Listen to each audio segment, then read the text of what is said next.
To find us, go to facebook.com/greatsra. Also, you can subscribe to us at minds.com/same rules apply, all in one word.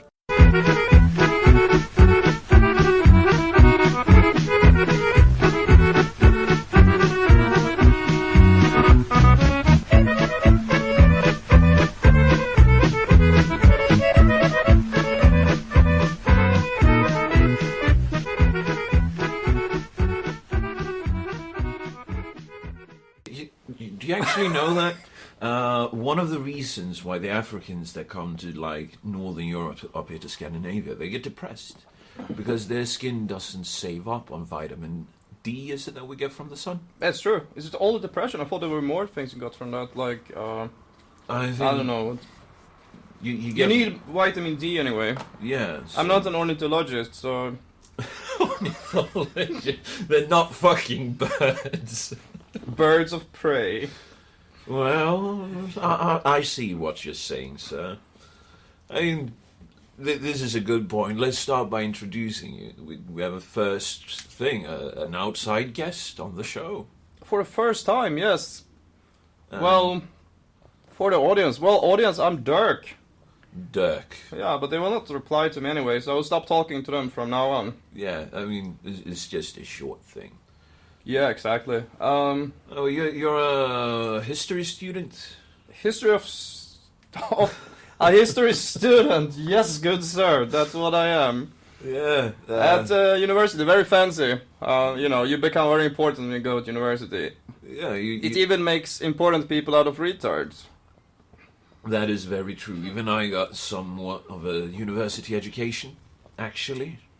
But in the fine arts, yes? Yes, in the fine arts. So I don't really have any grounds to mock your choice. No, I mean... Yeah, you study drama, but history is like the ultimate drama, right? Yeah, I think so as well. And it's like Shakespeare said, right? The whole world is a... play. It's a play, yeah. And the men and women are just actors. Yeah, I mean... You could see it that way. I see the world as the world. I try to not be poetic about it because it feels a bit pretentious whenever I go that route. Yeah, but this is radio or podcast, so we're gonna be pretentious as fuck. Yes, certainly. I didn't say fuck, by the way. I said... no, you feel free to use any kind of curse. I said, oh, bummer. Oh, balls. Yeah, that's... you're talking about footballs, I guess, right? Oh, yes, certainly. Or golf balls, if that is more of your choice. For the children listening, when we are talking about golf balls, we mean for bedroom golf. Go ask your parents. Yeah, or just, Tiger Woods. We're great admirers of that man's work, right? Yes, certainly. I mean... Athletically and even athletically. Athletically and athletically. Athletically, that. Yes. Oh man, that got deep very fast. That was horrible. Well, and if you try to get back on the topic, yeah, you can say like, then history will be like a play where you write the script after the actors played it out. Yeah. But it's actually true. I mean, they just play it out and you write it down. Yeah, sometimes you... So now we define what history is. Actually, to be correct though, I mean, technically, the subject is actually historiography. Historiography? Yeah. Historiography is the writing of history. Because history is history, what happened. Yeah. But you study history, of course.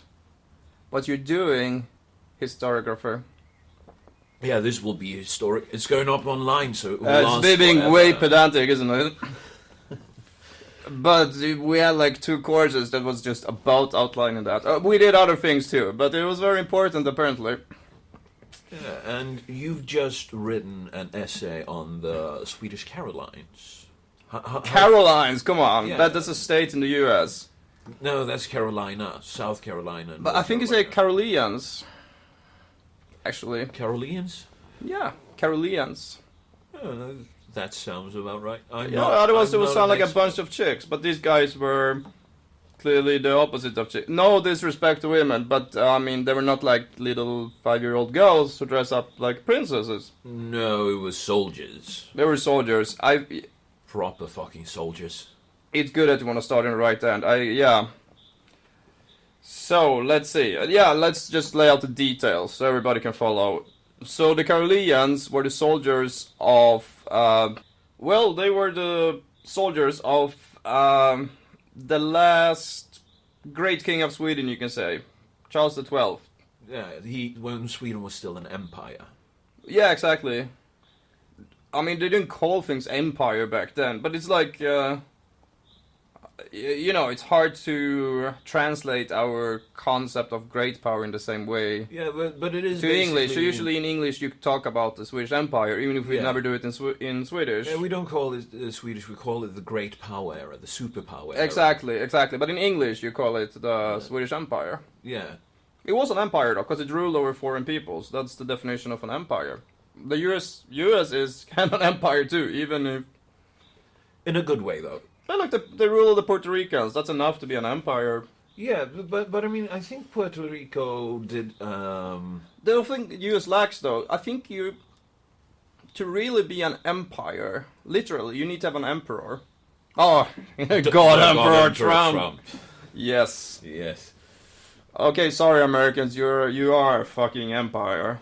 In a good way. Is there a bad way? Pete, it's such a loaded word. I like the word empire. It's like a Star Wars, so cheer for the empire. Yes. How old were you when you discovered that the empire were the good guys? I think I always liked them.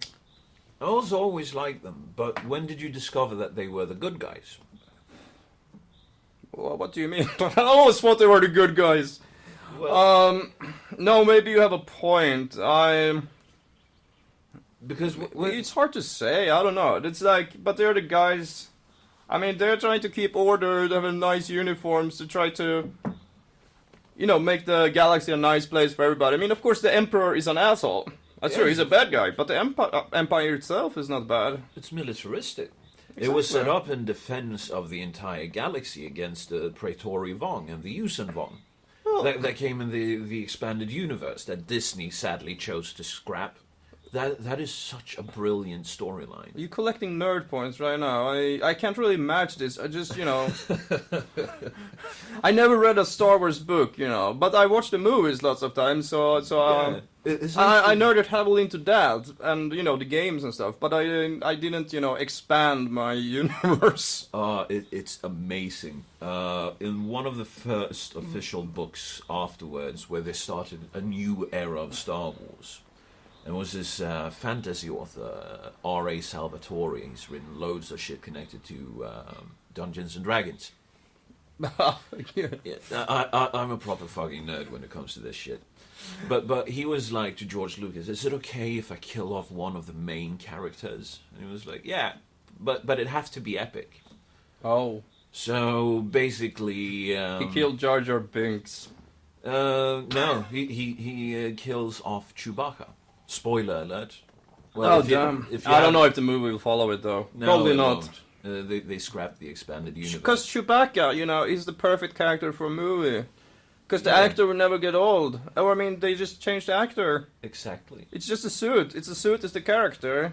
Yeah. So it's a character you can have in every fucking Star Wars movie forever. Chewbacca will never die. But that is why he killed him off. Just because... To ruin the movies. Because he knew that there weren't movies. Plus, he needed Han Solo to go through some serious depression. Yeah, you're right. I'm just highlighting the difference between a book and a movie. Certainly. In a book, it doesn't matter.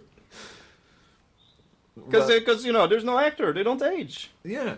So you can do what the fuck you want. But in a movie, you have to be practical. And then the wisest choice is to keep key characters. Well, key characters, but characters that you can reuse. And you're not dependent on the actor. Yeah, they actually did a great CGI animation of Grand Moff Tarkin. I thought it was a bit too high quality, though. Yeah, I was surprised actually. That was. but it was just too detailed, so you could see that it was fake because it was too good.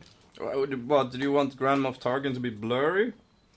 No, but I mean, like the snowman or something. but you can see the difference, you know, between an actor and something that is super well animated, because the thing that is super well animated lacks, you know, the imperfections of the human expression. It's And- clean. Yeah, It's too clean. And humans are dirty. exactly. Look how dirty you are. I mean, yeah, beard. I and mean, we always have everything. I mean, feel dirt. We have dirt in the face all the time. Yeah. So I mean, it's just. too Yeah, but clean. you mean It's- the details. Yeah. But the way he kills Chewbacca, and if you don't know this, don't worry because it's not going to be used. Spoiler alert. Spoiler alert. We tell you when the spoiler is done. Okay. Yeah. He gets a moon in his head. Because the Yuuzhan Vong uses this gravity trap that drags the moon down closer and closer for every time it passes around. I'm speechless, but why does it just stand around and wait for the moon to hit him? He saves one of Han Solo's children. By standing and staring at the moon until it hits him. No, I guess it makes sense in the context of the yeah, the story. But when you context just is- retell it, it just sounds like he's an idiot. Yeah, it is very moronic when you think about it. I just like the fact that he had the balls to kill off, you know, the people's favorite. Yeah, but it's also that, you know, a moon doesn't work that way. A moon is a planetoid. It has gravity. He will be It's sucked. science fiction. I know, but it's And so they wrong. Use, they use a gravity well to take it low and lower until yeah, it hits the planet. but they turn a moon into a wrecking ball, Exactly. and it's not realistic. I want real. It's retarded. Yeah, okay, we can't have realism in Star Wars. But basically, this is what the Empire was set up to protect the galaxy from. That is why they had the From Death Star. Chewbacca, Uh, from moons. yeah, No, from the no. Yuuzhan Vong. I get it. Yeah. I read about them, but in like Wikipedia. Yeah, Wikipedia is excellent. I love that name. I just wanted to see what happens in like what's the last thing that happens in the Star Wars, and I saw Yuuzhan Vong. I saw the Chinese invade. Yeah, they're actually beyond that. They have a legacy era now, where they've reformed everything. It's goofy as fuck. I can't recommend it. My favorite era. On is the other Old hand, I Republic. mean, to be honest, I mean Star Wars is a story on repeat. Yeah. It's like poetry that it rhymes. Fuck you. Fuck you. But it's true. Yeah. I mean, you can make fun of George Lucas for saying that, but he actually describes exactly how Star Wars works. It's, He really does. It's quite tragic. I think that's why you should just stick into one area, and you know, and you just keep expanding in the same area. Era. Yeah. Because then you don't have to deal with the repeats or do a new thing. I don't know. I don't know. I mean, it's just the games alone prove that It that just- it's limitless potential in storytelling in that particular universe. Yeah, it just feels like it's stuck in the same. It's because it's a concept that works on the big screen. You have the super weapon. You Yeah, have but the we're good talking about guys. books here. Yeah, no, but they should follow the books in certain cases. I want to see them make, you know, a Darth Bane trilogy in films. Oh yeah, I was gonna say you wanted it in books because I figured isn't there a book about that? Yeah, no, I want them in films. I'm because just deaf.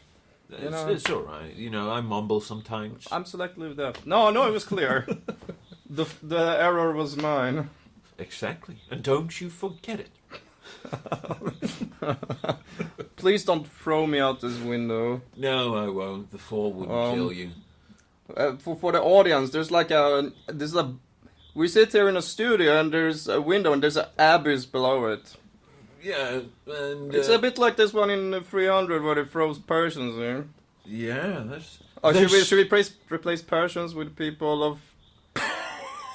We could if you want to go down that route. I think it's okay to say Persians. Yeah, Persians you can say because it's just describing the film. I thought it was describing carpets. Oh, I'm joking. Badumts. Yes. No, I would be a failed student in history if I thought Persians were just carpets. Yeah, that is. I didn't even consider that. In all honesty. No, but let's get back to the Yeah, there was just... What was the word? Not the Carolines, but the... There was something I wanted to say about Star Wars, but I forgot it. So let's go back to Carl Leon's meanwhile. Yeah. And then we go back to Star Wars, because I don't even know why we talk about Star Wars, but it will come back. Empire. It was... Yeah, I just wanted to say, yeah. I mean, it's clearly... I mean, they try to make them look like Nazis and stuff, right? Yeah. But I mean, it's clearly the British Empire and everything else. I mean... All the officers, everything are like aristocratic British gentlemen, and It's because it was filmed in London. yeah, and they behave like I don't know. They're very Victorian. They behave like I love it. the British Empire. The It's British exactly. It's Empire. cool. It's the British Empire in space, and that's why I like it. With Hugo Boss designing the uniforms, Yeah, just as in Germany. That is my it's favorite the British thing about Empire. Nazi Germany. It's the British Empire With the with style. Nazi uniforms in space, Yes. and that's the Empire for you. So I'm- they take the best of everything, you know. I would Because definitely what's the like to best live about the there. Nazis? The uniforms. Exactly. They're lovely. The boots. The shiny boots. I'm sure everybody had those though. It's just Yeah. that the whole I mean, field grey is awesome. Yeah, and Hugo Boss designed it. Yeah, and the black, yes, they're also awesome. It's like it's almost a shame that they were fighting in those uniforms. Yeah, that is true. We had a talk about this in history class. We were like, everybody was kind of discontent that you couldn't play as the Axis in the next Call of Duty, I think. Yeah, that is horrible. I mean, you should always be able to choose sides. Always. Yeah. If you want to lead Germany to glory in a computer game, you should feel free to do so. It's called making an anachronistic history rewriting for the sake of a video game. Yeah, It's a lot we better. even had like a concept, you know. It was like, what if the Brits really fucked up at Dunkirk, and the Germans killed all the Brits at the Dunkirk, and they took their uniforms, and then they went with their evacuation rights, and they came right to London, and the Brits are just watching them from the beach there, and they're like, look, they are waving at us. And they're like, no, wait. They're not waving. They're making Nazi salutes. Boom. And then you can just add like an assault on London with the huge zeppelins with swastikas on them, and that would be a video game people would want to play, I think. I think so as well. I think it's a shame that the entertainment industry in general, if you look at films, if you look at video games, if you look at television series even, people should feel free to explore what it would mean. There's no creative freedom. Exactly. Why on earth aren't they doing that? Are they really that afraid to be called Nazis? Yeah, but the thing is, I mean, they will not take any risk in reality. Because, come on. I mean, most World War II war movies don't deal with politics anyway. Yeah, but they So, should. Yeah, but I mean, even in today's society, if you wanted to make a movie about the Nazi German soldiers, I mean, all you have to do is not deal with the politics. Yeah. Just make a story about soldiers. But And that's not fun, though. you never seen this movie, The Iron Cross? Yeah, I've seen. That's a classic. Yeah. I mean, it's like the only movie that I know that actually did that. I mean, there are German movies who does it, but Yeah, you also deal it somewhat. was a German, you know, Yeah. Wehrmacht squad, and it works. Yeah, but you have a couple of films, but they're just character studies in film format.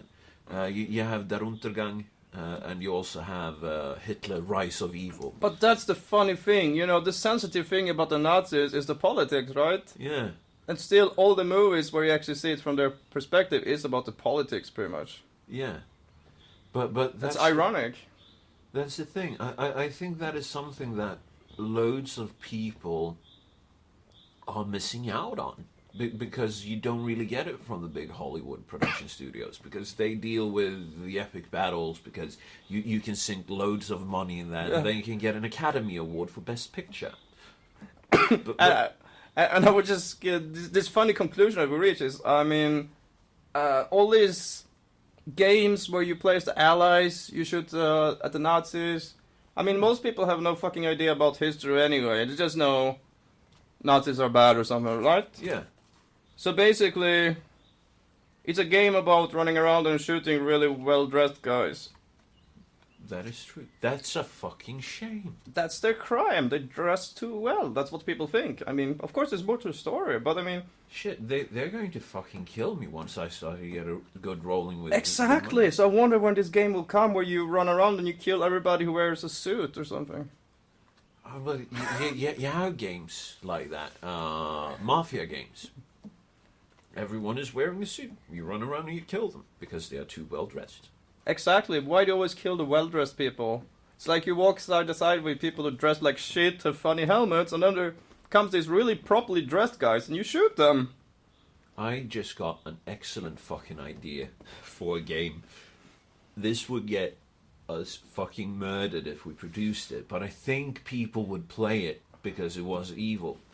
You play a game, we set on a different reality, of course, but a city hires a team, the extermination squad, to take care of the homeless problem. Uh-huh.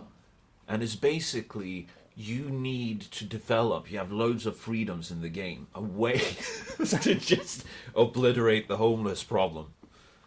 In different ways. In different ways. We have loads of options. It's basically Little Big Planet kind of thing where you can create different creative ways of killing off Well, I the don't know homeless about your people. idea, man, because it's like playing Postal, but you can only kill the homeless. Yeah. Well, I mean, we could, if we wanted to, we could make a Holocaust simulation game. That should be like a Holocaust tycoon. Yes. Holocaust tycoon. That's the only way I can see to make it. You design your own concentration camp. You have to plan the rails, the times. The times are very important, and E3 in 2 years.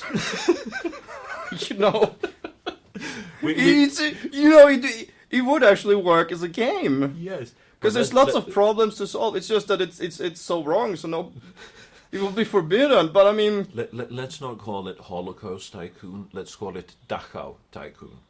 yeah. But Because I mean, most people wouldn't be able to recognize that name, even though that is one of the most horrific. but you know what we could do? We could take it for whole production. You know, make it a Holocaust simulator, and then if we're not allowed to publish it, we just make it in post production. We change it to Gulag Simulator. Yes. We just replace all the Nazi flags with Soviet flags, and there you go. That would also be fun.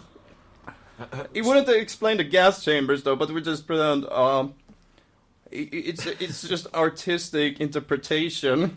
Dude, I've done some serious, rabbit holing into the history revisionists when it comes to the Holocaust, and I mean, some of the points are actually, like, yeah, that is a bit strange. Why is that?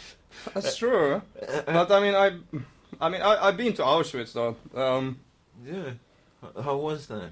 It was. Am I supposed to say it was nice? It was nice, But no, all actually, the little shoes.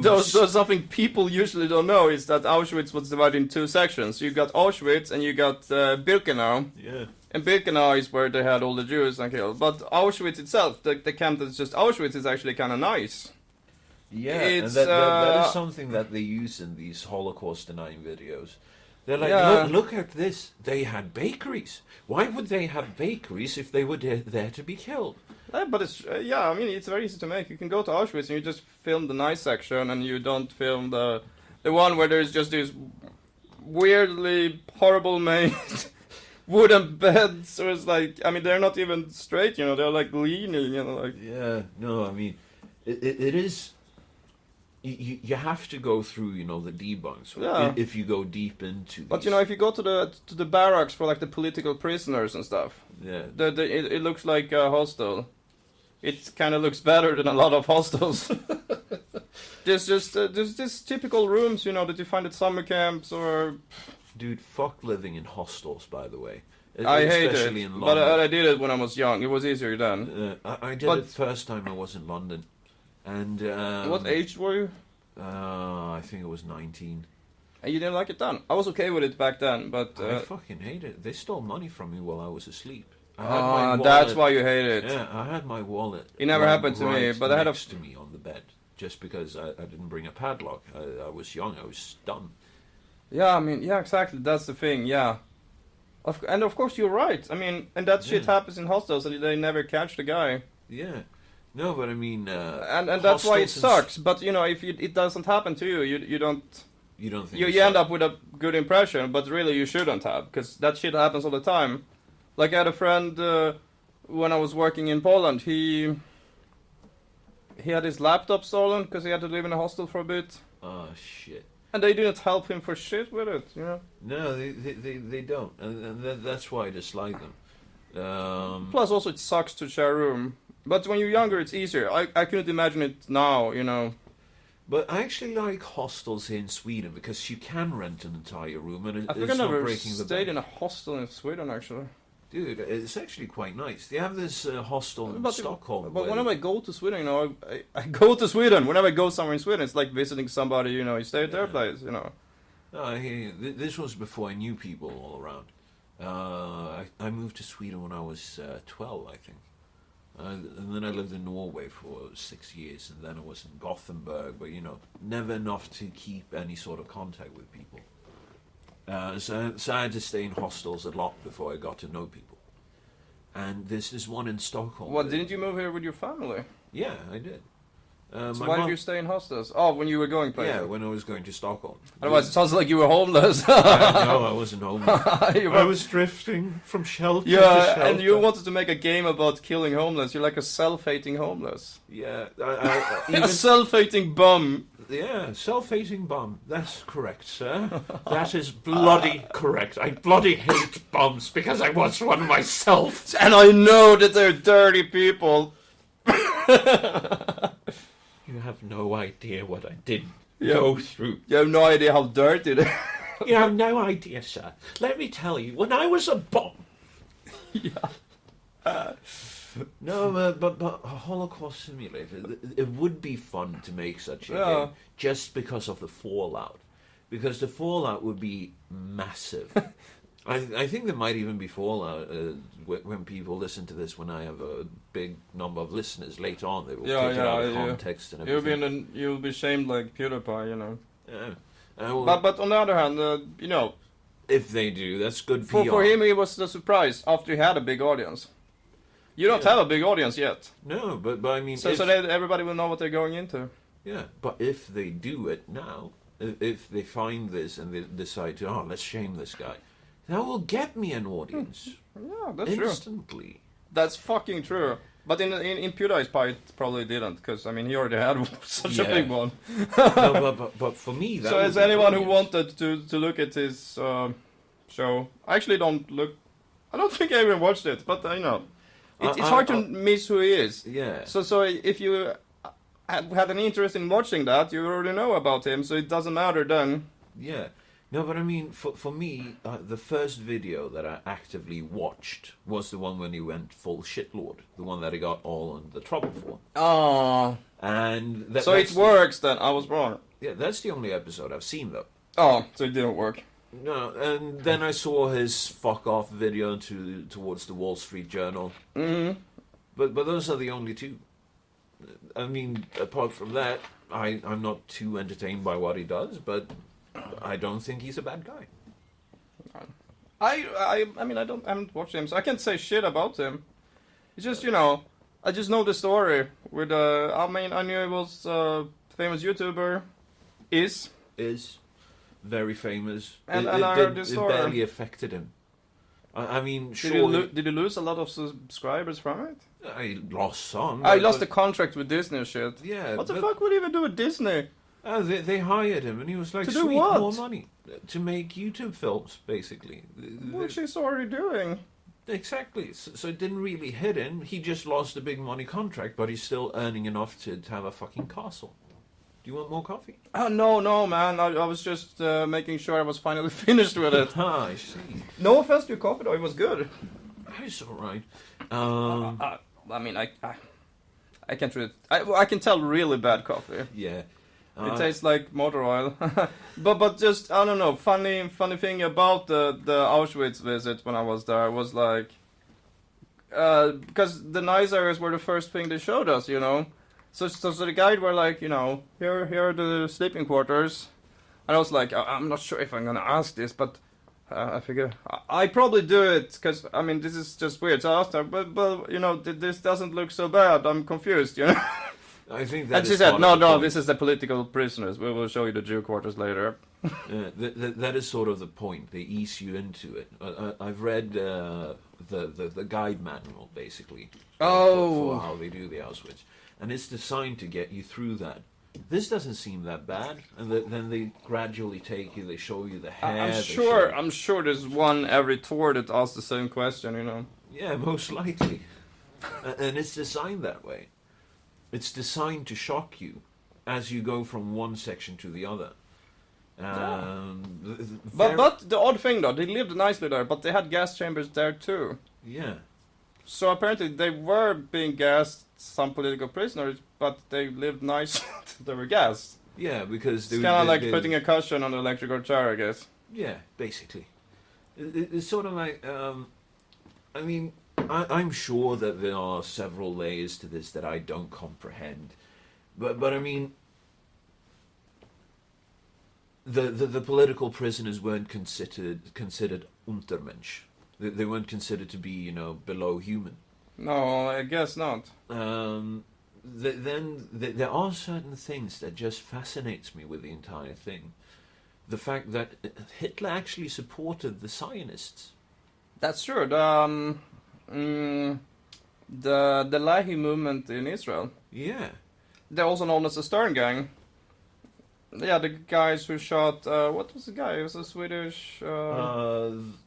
I know who you mean, but I can't remember his name. Hammarskjöld? Yeah, Dag Hammarskjöld, I think. No. Wait, he was shot on in Africa.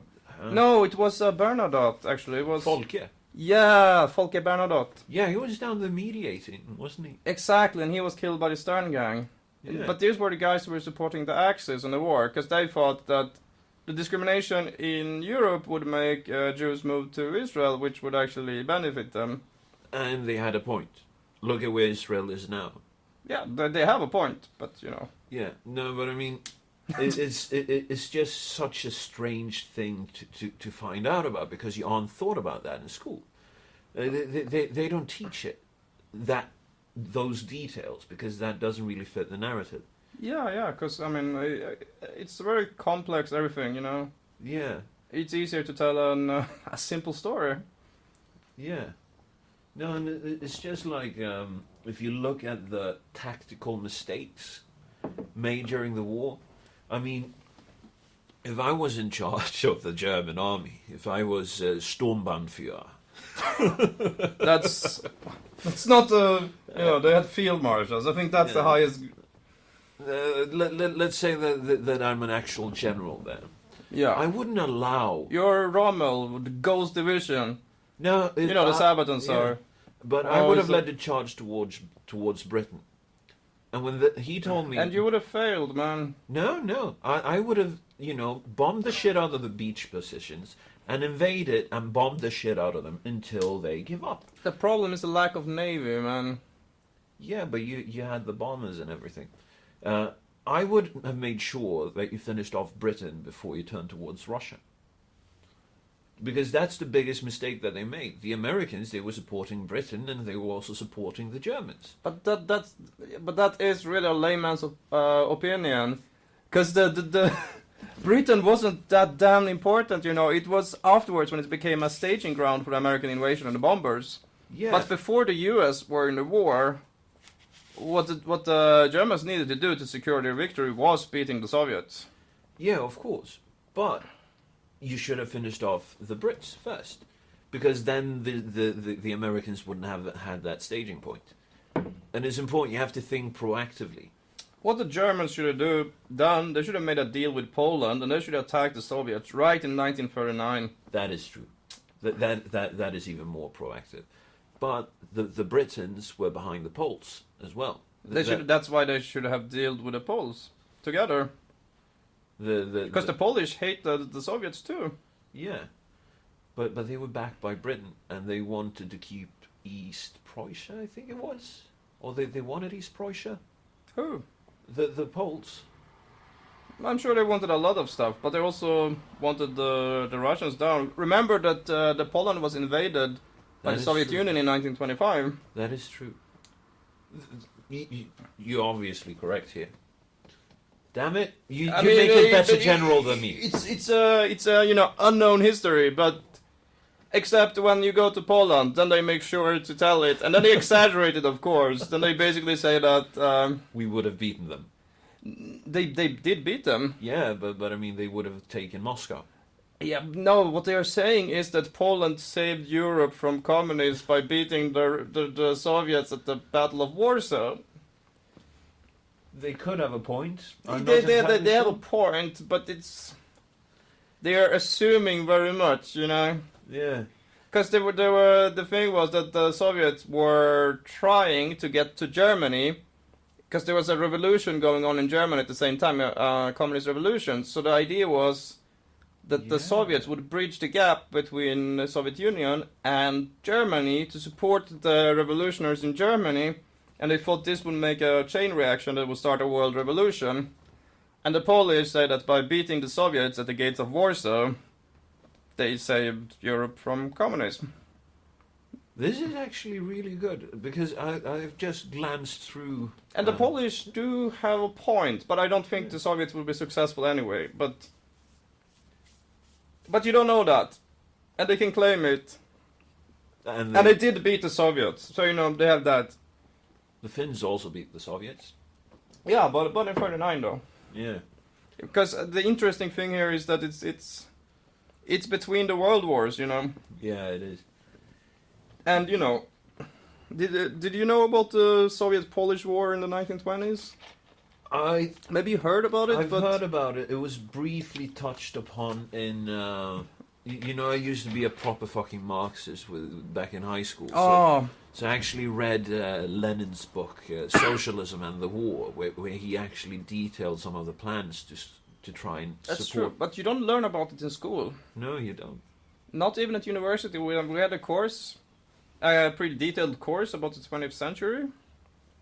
There was no mention, and not even in the course literature, about the Soviet invasion of Poland in 1925. Are you fucking shitting me? Not even at university? No.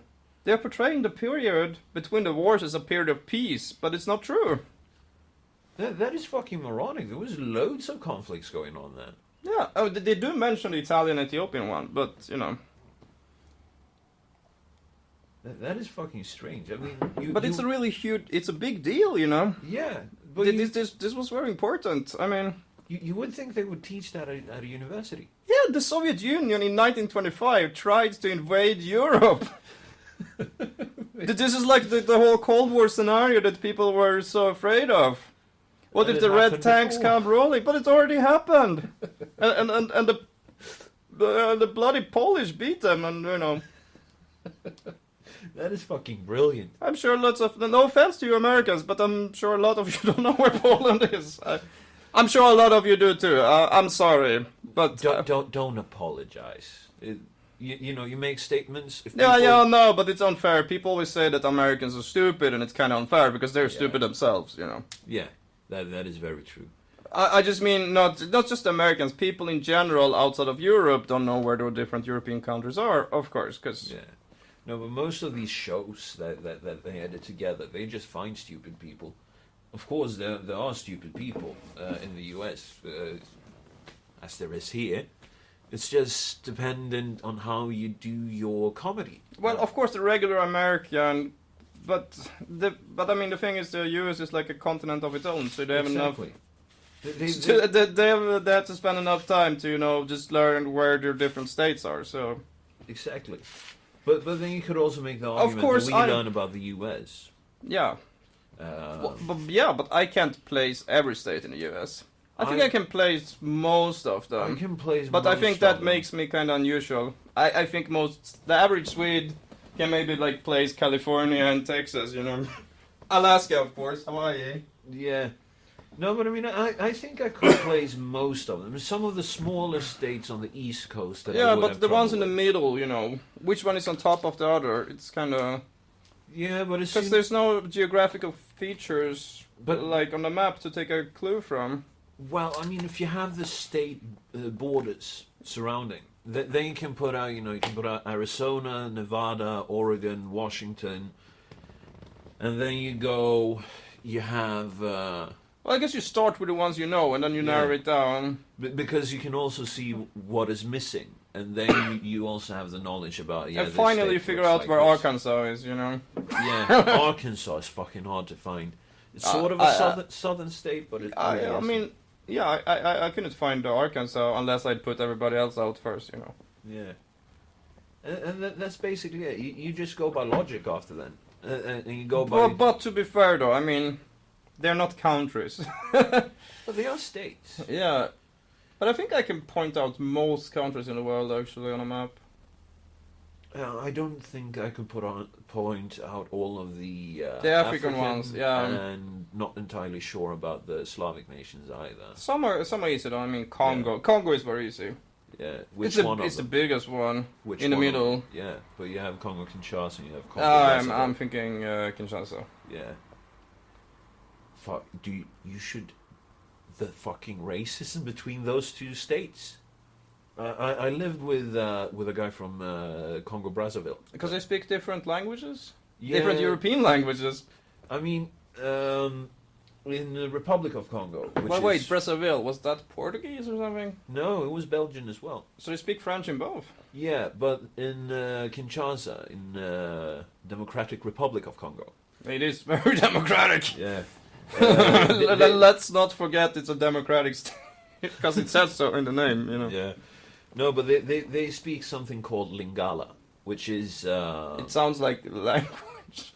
Yeah, it is. Like what lingo you speak, motherfucker. Lingala. Lingala. It is a French kind of accent that was developed by the natives there, I think. And then now it's found its way to Paris through migration.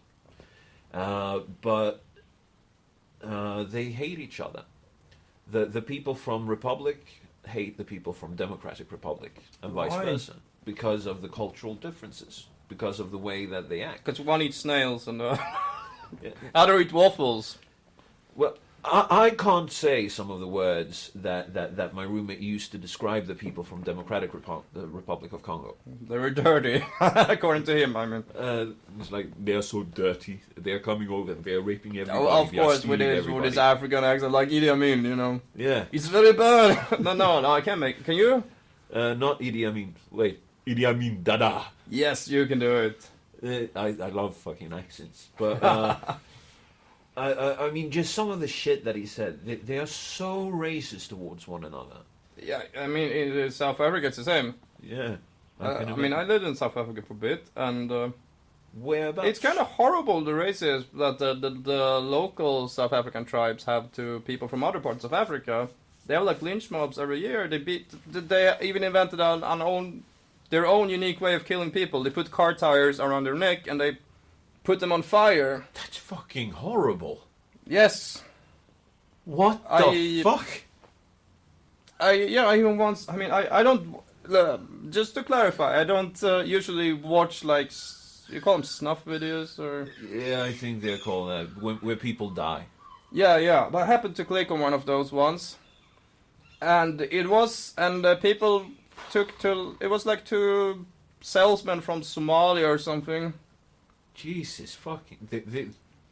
And they just hated them because they were from another African country, right? Yeah. And then they were standing a whole crowd around them, cheering, smiling, laughing, while they were killing people... In a brutal fucking manner. Yeah, it's just... It's I'm not easily shocked, but this was shocking. I can fucking imagine. I wouldn't want to watch that. I mean, look, you can watch. I mean, even watch ISIS videos. They kill people in horrible ways, but they are angry. Yeah. They are angry. They don't cheer. Exactly. I mean, they cheer a little bit, but I mean, they're angry. You can hear in their voice. He's fucking pissed. Yeah. So, but killing people while you are happy—that's just a whole another level of evil. Yeah, that is serial killer-like. I mean, fuck. I don't want to watch that. I'm definitely not going to watch that. I'm not gonna watch it again either. I mean, one of the saddest things. But it's like, it's like you have, zero regard for human life at all. Because, like the ISIS guys, they are aware that what they are doing is horrible. Yeah. They know that it is horrible, and they do it to scare people. But they're still aware what they do is horrible. And, it's fucked up that they do it. But the people I saw here, they don't even realize that what they're doing is horrible. They just do it and think it's fun. It's like a kid playing with bugs, ripping off the legs, and they think it's fun. They laugh. Yeah. They think it's like comical how the person dies and screams. It's like That must be something else to witness. yeah, I think this is But very unique. I mean, where in South Africa did you live? I live in Cape Town. Cape Town. It's kind of pretty much the best, safest place you can live there. Yeah, I've heard. Unless you live where there's no people. Yeah, but even there, I've read about the way that they attack the Boers. Yeah. Again. But not in Cape. I mean, Cape Town is a city. Yeah, but in South Africa. Yeah. I mean, I mean. that's fucked up. But I guess that's also in rage, Yeah. But it's horrible, of course. And but the horrible thing there is that the authorities doesn't do shit. I can imagine. But I mean, fucking hell. I've read a lot about the Boer Wars back when I was reading a play about it, where they condemned Delarey, the general. Of the Brits? No, of the Boers. For what? Resisting? I mean, the stories. I mean, I don't know a lot about the Boer Wars, but Well- from what I don't not know, they started. I mean, basically the British, they pushed out the Dutch from the Cape Republic. Yeah. So the Boers were like, because they are the Dutch, right? And they're like, okay, fuck it, we go inland and do our own thing, and they did that, and then they found gold, and then the Brits were like, oh, we want this too. Yeah. No, I mean, horrible fucking piece of history. The Brits had concentration camps where they kept, Boer families. Yeah. But the thing is that the Brits actually never really beat the Boers. No, they didn't, and much. They just made a compromise that the Boers could accept. But of course, you kind of, I don't know. They usually portray it like the Brits won, right? Yeah, but that is because the Brits are They won the writing battles. The stories. They won the battles, I guess, the most important ones. But the Boers were far from beaten. Yeah, And a war in Africa can go on forever. and much of that was thanks to General Delarey. He saved very many Boers with his action. It's I don't know enough to speak about it in any sort of educating form, but do some reading on it because it's fucking fascinating. How much he did. It's true. Yeah, I mean, I'm not gonna pretend to know too much. I'll just tell you what I know, because Yeah, a lot of people pretend they know everything and speak about things they don't know. I don't like doing that. I mean, I'm gonna admit that. I mean, my weakest part in historical knowledge is kind of the the 19th century, the 1800s. Yeah. No, I hear you. We had some of that, when we had history courses. It's a fascinating era. That's I'm not native English, It's all right. I know the word, but I just get carried away. Yeah. Though it is an area because it's a section of history, so Yeah, it's not so wrong. It works either way. Yeah, that's true. But you find out there's actually a lot of fascinating things going on in this area too. Yeah, and you also have the Industrial Revolution is taking place in the 19th century as well. I mean, Of course. That is when it really kicks off. That is when you have the first factories and stuff like that. Of course, to be picky though, it starts already in the 1700s in Yeah. Britain though. Yeah, in Britain. But Britain is like half a century ahead of the rest of the world in that time. How did that happen? Well, I mean, we were down there. We killed loads of people as Vikings. We took loads of good-looking women away from the British Isles. People can usually recover, especially in the millennia. But yeah. Yeah, but it doesn't feel like it should be that way. it feels like it should have left the nation ruined for a bit longer. Otherwise, it doesn't feel worth it. Well, I can talk about how it happened, but it depends. You know, I mean, if you really want the perfect explanation, I have to start very far back. Yeah. But I mean, to keep it simple, I mean, England wasn't really a powerful country in the Middle Ages. I mean, they kind of beat up the French for a while, but it's kind of because the French were disorganized. France was like a very typical feudal society where the king didn't. France was already back then the strongest country in Europe, which they would later become. They're not now, of course, but back then. But you know, in total, what was called France was extremely powerful. But the French king didn't really have control of his dukes because it was a feudal society. So he ruled his small area, and then he had all these powerful dukes that formally were, I mean, formally they were his subjects, but I mean, in reality, each duke was so powerful. I mean, a powerful duke was as powerful as the king himself. Yeah. So they kind of did as the king want if they felt like doing.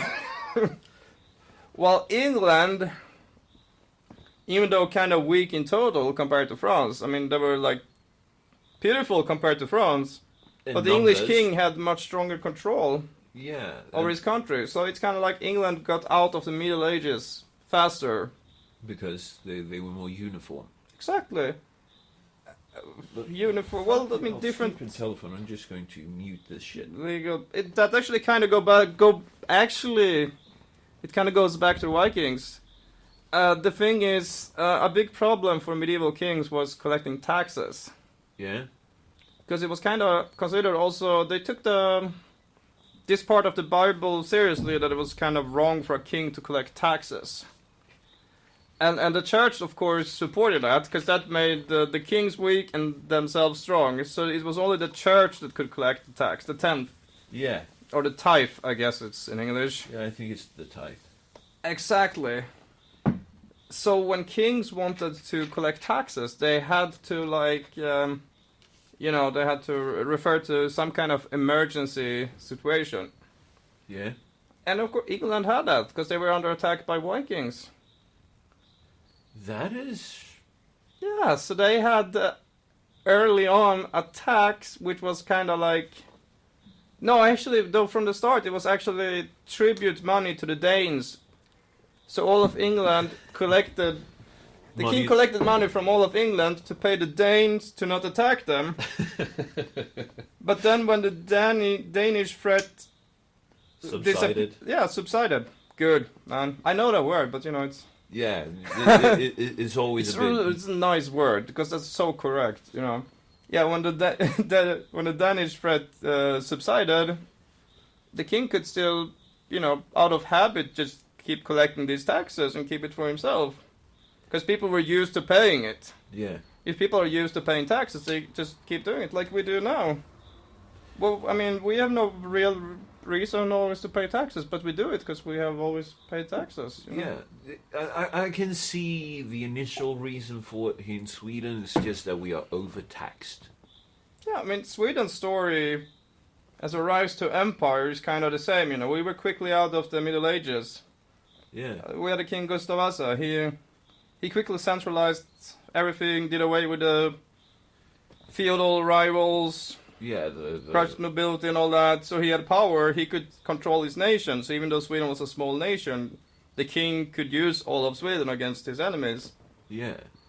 And that's the same thing that England did. That is actually true, but nowadays I can see the use, just to finish off that, by paying taxes, but we are overtaxed for what we get. Of course. Yeah, that was all that I really wanted to say about that, but... That's very true, and also the taxes were smaller at that time, Yeah. Come on, you pay a tenth of your income. How much do we pay? 52% income tax, then you have the sales tax, and then you have the alcohol Yeah, I tax, said it's supposed to and be the like tobacco almost tax. 80% in total. Yeah, that's if you are Yeah. not drinking. And not imagine the using peasants in nicotine. medieval ages. They started a rebellion if the king even wanted a tenth. Yeah, So But we we are are so very fucking cowed. used to it. We're very cowed now, aren't we? yeah. But also look back to the American Revolution. I mean, the Brits put like a 0.5% tax on tea or some shit like that, Yeah. and they went ballistic for No that. taxation without representation. And I mean, that's what how people fought, and I mean they had a point. But from a modern perspective, it of course looks ridiculous. But that's why you can't judge history from our modern conditions. You need to judge history always from the conditions that were at the time. Yeah, but I think that we could learn loads from history, because I mean, Of course. these high taxes that we have now, it's just retarded. It's pure and utter theft. I mean, they take over half of your money if you have a minimum wage job in Sweden. Over half. Of course. I mean, yeah, I agree with you. Just that the right needs to be right. I mean, in the medieval ages, when the peasants paid the king the taxes, he didn't give them any health care or anything for that. He just took the money and fuck you. That is true. But they of course don't need to take as much taxes as they do. I mean, we still get a lot less back than what we pay. Yeah. And that is the thing, that the politicians are finding ways to just use the money that we earn so that they don't have to do any actual work. And Yeah, exactly. I mean, that- you can say a lot about taxes, but I mean, if they're valid or not depends on... You should get as much back as you pay, Yeah, And if you don't, then something is wrong. which something is. Something is very wrong. Something is clearly wrong. But I don't know, I just wanted to tell about... I mean, that England got ahead after the medieval ages, of course that alone doesn't explain the Industrial Revolution. No, of course not. I mean, But- you have innovators, you have people finding ways to make labor easier. Exactly, yeah. And Yeah, you got a good grasp, but you need to yeah. know why, though, also. Because, I mean, for example, China was very advanced as Europe, kinda. I don't know, historians tend to, differ on that. But they were advanced, of course, They were- and they they knew were about very Europe, advanced. and they could have imported industrial equipment, but they didn't, because, it was cheaper to just pay a Chinese peasant to do his job. It was more expensive to buy a machine. Yeah. They started, the Industrial Revolution in English because the English people were the best paid. So it made sense to replace an English worker with a machine. And of course also because England, they kind of had this whole enclosure movement where kind of the middle nobility kind of just, took land that had been common before, just said this is our property. And, traditionally, a lot of the English people in the medieval ages, for example, and early modern age, they made a living as shepherds. And, they still have lots of sheep in the British Islands. Yeah, they do. And they use these common grounds to graze their herds. Yeah. And, that was Britain's initial, big source of revenue, wool. But, when the nobles took that, the peasants couldn't live off that anymore. So they moved to the cities and they became craftsmen. And craftsmen, of course, also are more paid because they make more advanced products. And they therefore- also have higher skills. Yeah, and therefore it's cheaper to just have a machine. Exactly. But also the existence of a lot of craftsmen, compared to other European countries who were still mostly agricultural, meant that they had people who can actually make all these parts for the machines. Yeah. They had the expertise, and they had the incentive, the high wages to industrialize.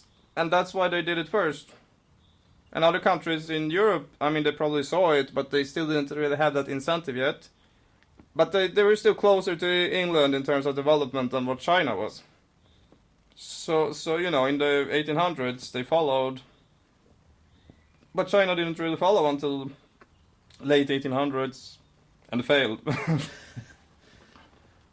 but that's a very complicated topic why they failed there. But they didn't have any reason from the start. And there's also a lot of other countries trying to copy it too, like the the Ottomans tried to copy and kind of failed, and the Egyptians. Egypt was part of the Ottoman Empire, but but they were kind of just on the paper, you know. They kind of rebelled in the 1800s, and then they just were still on the map, part of the Ottoman Empire, but they did their own shit and their own industrialization. But, you know, they just did it because they thought it was cool, because Europe were doing it, and we want also machines. While but the Europeans are doing it. Exactly, but they didn't really have, you know, they didn't really have the foundations in their society to do it. You know, you need a specific kind of economy to industrialize, and if you don't have an economy that is ready for industrialization, it doesn't matter if you bring in the machines, because it will just fail. Yeah. It becomes like artificial, you know. It becomes like show industry. It becomes like North Korea, you know. Yeah. They have these show industries. They want to show up to show off, to show that they are, you know, Ahead progressive, ahead, and all that. But I mean, in reality, it's an agricultural society. Yeah. No, that is a really fair point. Exactly, and it's a huge waste of money. So of course, these countries got in huge debt, and that's how Britain got control of Egypt. Because the Egyptians couldn't pay back, and the British troops went in to collect the debt. Yeah.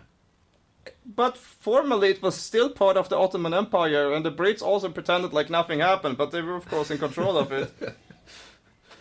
Oh, it must have been brilliant. Imagine if you had, you know... The Brits were really brilliant, sneaky bastards. I mean, like we talked about the Boers before. They made up some kind of justification. It was bullshit, but it seemed like a good justification, you know.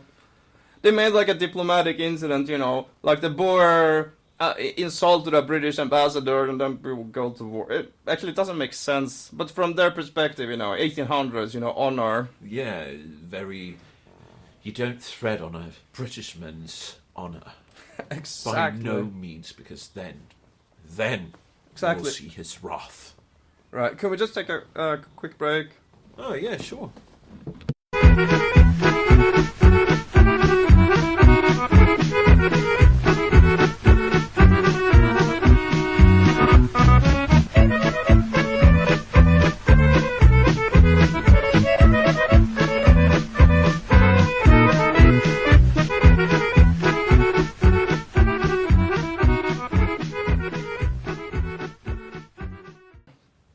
I don't remember what happens in each film. I just know that Rocky 4 is Rocky against Ivan Drago. Ah, yes, that is one of my favorites. I love the build. Exactly, it is the best one.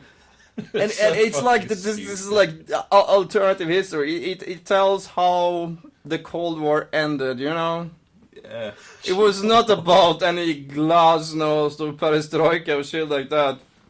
The history books were wrong. The history books were very wrong upon that, according to Rocky. I just had to turn it down. Oh, well, we were recording, right? Yeah. Otherwise, we did all the Russian for nothing. No, we did record. I just had to turn down. Yeah, but actually, the US beat Russia by Rocky beating Ivan Drago, and we have to accept this as historical fact. Of course. It's true.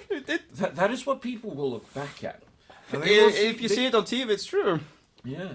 No, but I mean, imagine if Western society dies, and some other society comes along, and they happen to find this movie, a copy of Rocky, and they will use that to analyze the conflict. That would be brilliant. They base the old civilization around a Rocky film. Yeah, and plus I love one thing about Rocky. He blocks every punch with his head because he wants to, you know, protect his more vulnerable parts. You know. Yeah. His head of steel. Yeah, but it's like, you know, normally boxers are supposed to take the punches with block them with the gloves, but he blocks with his head, and that's how he wins the match. His head is indestructible. That's kind of what isn't that what Ivan Drago says even? It's like he's not a man or something like that. I don't remember. It's so long ago since I saw it. I just remember, you know, the training sequences, the differences where he's out in the barn, you know. Yeah. That's just all Cold War prejudice. Yeah. There's some truth to it, though. I mean, the Soviet Union were always cheating. Yeah, when it came to fucking athletes. And If I knew where, first they had professionals when it was all amateurs, and then they turned to doping, and they pioneered that shit too. Yeah, ahead of the curves. But you know, they say doping is all wrong, but at the same time, isn't the Olympics about to be who is the best, not how they became the best? And if you can become even better by I mean, doping, then technically you are the best, you know? Yeah, but the thing is, it all depends on what spirit you enter into it. I'm so pro steroids when it comes to sport that it's almost ridiculous. Because basically what you get with steroids is a quicker recovery time. That is what steroids is all about, is so that you can do... I thought it was about the muscles grow more effective. Yeah, they do, because the recovery time is more than halved. So you go to the gym twice a day on steroids, you mean like that? Or? Yeah, because your muscle Oh yeah, the fibers- recovery time, you mean like that. Yeah, because after you worked out, you're weaker for a while, and yeah. Yeah, so that is basically what steroids do. The thing why it's dangerous is... Because then you can do it every day. Yeah. Because otherwise you're almost supposed to take like a more than 24-hour break. Yeah, and especially when it comes to, you know, pro athletes like footballers in the Premier League. Mm-hmm. I mean, especially during Christmas time, they have an insane schedule. Just fucking give them cannabis right after the game so that they can relax properly. And then you give them, you know, good steroids so that their muscles can recover, because otherwise they just get injured. You don't want them to be injured. They are worth millions, you know. But you know, I actually heard that cannabis actually reduces the production of testosterone. Yeah, but you know that is why you do roids, because it also helps with testosterone. You know, Full chemical Superman. Yeah, Chemical Superman. I mean, with the expectations that they have to perform up to. Yeah, but this is interesting because the thing is, you know, Because what we got today for sports is like some kind of middle thing compromise. Doesn't really work. I mean, in the past it was they had to be amateurs, yeah, so that's like a clear end. But now we have something in the middle. It's like some things that are like unnatural is okay, but some things are not. yeah. So either I think they have go back to they being amateurs, or you should be like anything goes. Having something in between is kind of. I mean, It's you know it's way that hard I to see- set the standards for what is correct then. yeah. The way that I see it is, if you can help out professional athletes prolong their career. I can't believe we're talking about sports, by the way. Uh, But It's it related. works, yeah. yeah. It's an interesting angle on it. Yeah, because you want the careers of them to be prolonged. And you have two options. Either... I mean, just prolong their careers. Just put them in a freezer between the games. No. Yeah, they need to recover, Yeah. but otherwise they should be in a freezer. So either... They should be like our slaves, you know. We just take them out. They are basically slaves. Do you know... Like gladiators, yeah. Yeah, basically. I mean, they are the modern gladiators. But if you look at like a Premier League footballer, especially one that plays for one of the bigger teams, if you look at my team as an example, Manchester United.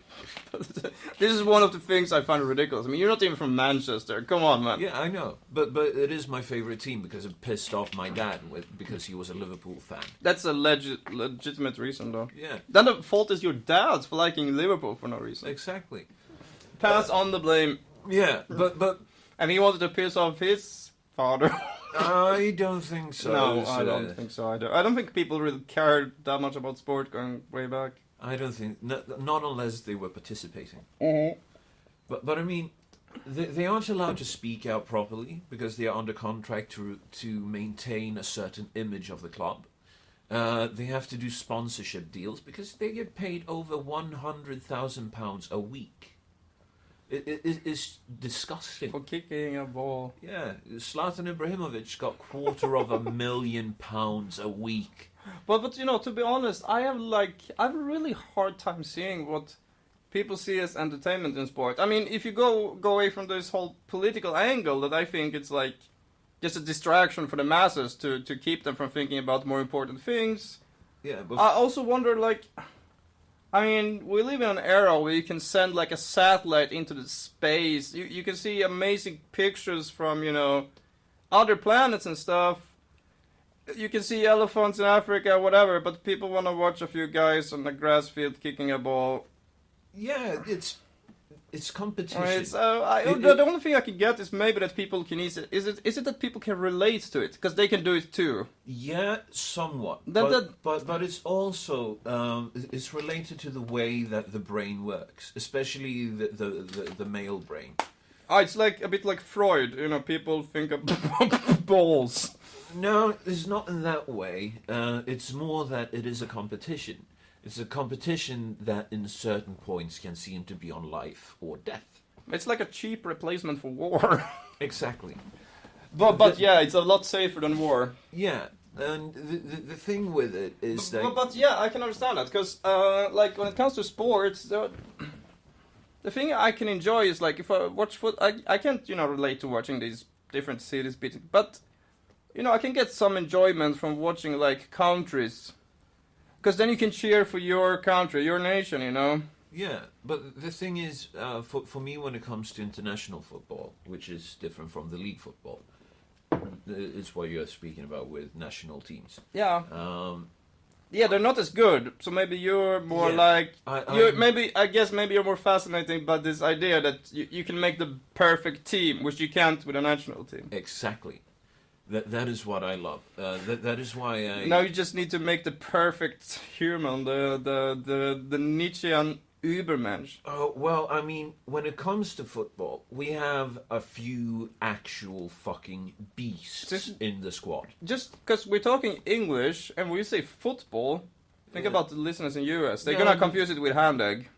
No, I mean, the thing is... We talk about soccer, guys. Yeah, I think they understood it when I said the Premier League. I mean, most of the people know that people from Europe call it football. People who don't watch football, or don't... I don't know. I don't know. But you lived in the U.S. Yeah, but do people really have this they don't understanding of football, or is it just some weird sport that the U.S. sends to the Olympics? They have Major League Soccer, which is their version of the Premier League. It has different but do you rules. really think they know about the Premier League? Yeah, of course they do. People over there have teams. If they enjoy the English league, the Premier League, they support an English team. If they enjoy the Spanish league, they support a Spanish team. So people actually watch football more than you can think? Or yeah, no, certainly. And it's just for the sake of fun, at least with the people that I hung out with. And I hung out with loads of Americans. But they're students, though. No, not only students. You hang out with common people. Yeah, with the plebs. You hang out with the plebeians, man. Of course. The proletariat. Yes. No, man. Fantastic people. Everyone that I met and, spent time with. And whenever they go like, yeah, what you're talking about is soccer, they were just doing that to be an arse because they knew that I refer to it as football, and they refer to American football as football, and our football as soccer. But they understand. It's just, the first time they might go like, which sport do you mean? Uh-huh. So it's no real controversy. I just think it's all overplayed, yeah. It's fun to rip at each other. It's fun to be like, oh, you stupid. Yeah, I mean, I was going to the US, but I ended up in Brazil instead, because I was confused. No, I intended to go to Brazil, but that's another story. Yeah. Go on. No, but I mean, we were supposed to try to speak about the Carolines. Oh, yeah. If you're done with the sport. Yeah, I can just finish it off. I'm pro steroids because you cannot make the season longer than it is right now with TV deals and the way everything is set up. They won't work with that because that's the only other alternative. Because unless you help them recover quick enough, they will get injured, which will shorten their careers, which will lessen their income, and it will be less entertaining for the people watching. There are, of course, some medical complications with using steroids, but let's forget. Yeah, but I mean, if you get paid for it and you get the option, you don't need to take it every match, but during the heavy periods, you should be able to and if you take enough steroid, you will actually eventually have your own period. Yeah, if you do that once, you will turn into a woman. I mean. Yeah, I mean. You get boobs, but I guess you won't have a period because you don't have a womb. But still, Yeah, no, but this also depends on what sort of steroids that you do. Steroids is, an umbrella term for loads of different stuff. The reason why That's you get true. the complications is because they have to replace different things to make it invisible for the tests. oh, so I mean, you mean pure steroids is pure good? If you do it correctly. Unless you overuse it every fucking weekend. If you Are you sure now? Because people will quote you on this in the future. I'm a fucking idiot. I just parrot shit that I read. I It's have no responsibility. I take no responsibility for anything that I say. I think that what you say might be true, Yeah. but there's also a big possibility that you could be wrong. Yeah, and if I'm wrong, I'm wrong. Oh, what the fuck? It's for entertainment, right? Exactly. I make no Let's claim. just put a disclaimer. Don't use steroids, kids. Yeah, More don't. research needed. Yeah. Yeah, you need to do more research and you need to speak with the correct doctors. Yeah, research steroids. Yeah, That's our message, I guess. yeah. Because I think... Okay, sorry. I'm starting to act like the program leader. No, that's no worries. The host. Yeah, no, I but should translate things literally from Swedish. Yeah, but that's no worries. I want you to talk. That's why I brought you here. That's the way it works. Oh, okay, should we try once more to explain what Karelians are? Yes, and I will shut the fuck up for a bit. Right. Go Yeah. ahead, sir. Alright, so in English, it is known as the era of the Swedish Empire, and its last king was Charles XII. And he's kind of also known by his Latin name as Carolus Rex. That As- is pretty cool. Yeah, especially like it's kind of used by nationalists in Sweden a lot. But I think they kind of used it a lot in the era. So it's not like a bastardization or something. It's kind of correct. Huh. And it's what you will see in like official writing. It will say Carolus Rex, That is pretty cool. and it sounds cool, like Tyrannosaurus Rex. Yeah, I was sort of like thinking I should call my solo podcast this, and then you go like, yeah, but it's associated with this and the little Yeah, boy no, I inside don't. I of don't you. think it's not really associated. They just like to use it because it sounds cool, right? Yeah, it does Anybody sound can use cool. it. Things that sounds cool you could use, like Eindra. No. Okay, maybe. Moving on. Moving on. Right, and anyway, while Sweden had been having an empire at that time for at least 70 years, since some people count it earlier than that, but usually you can count it from the King Gustavus Adolphus, who entered the Great 30 Years' War, which was kind of like the First World War almost. You could actually say that. Yeah, that was going on in Germany, and he made a name for Sweden by winning that war together with France, and an empire was born.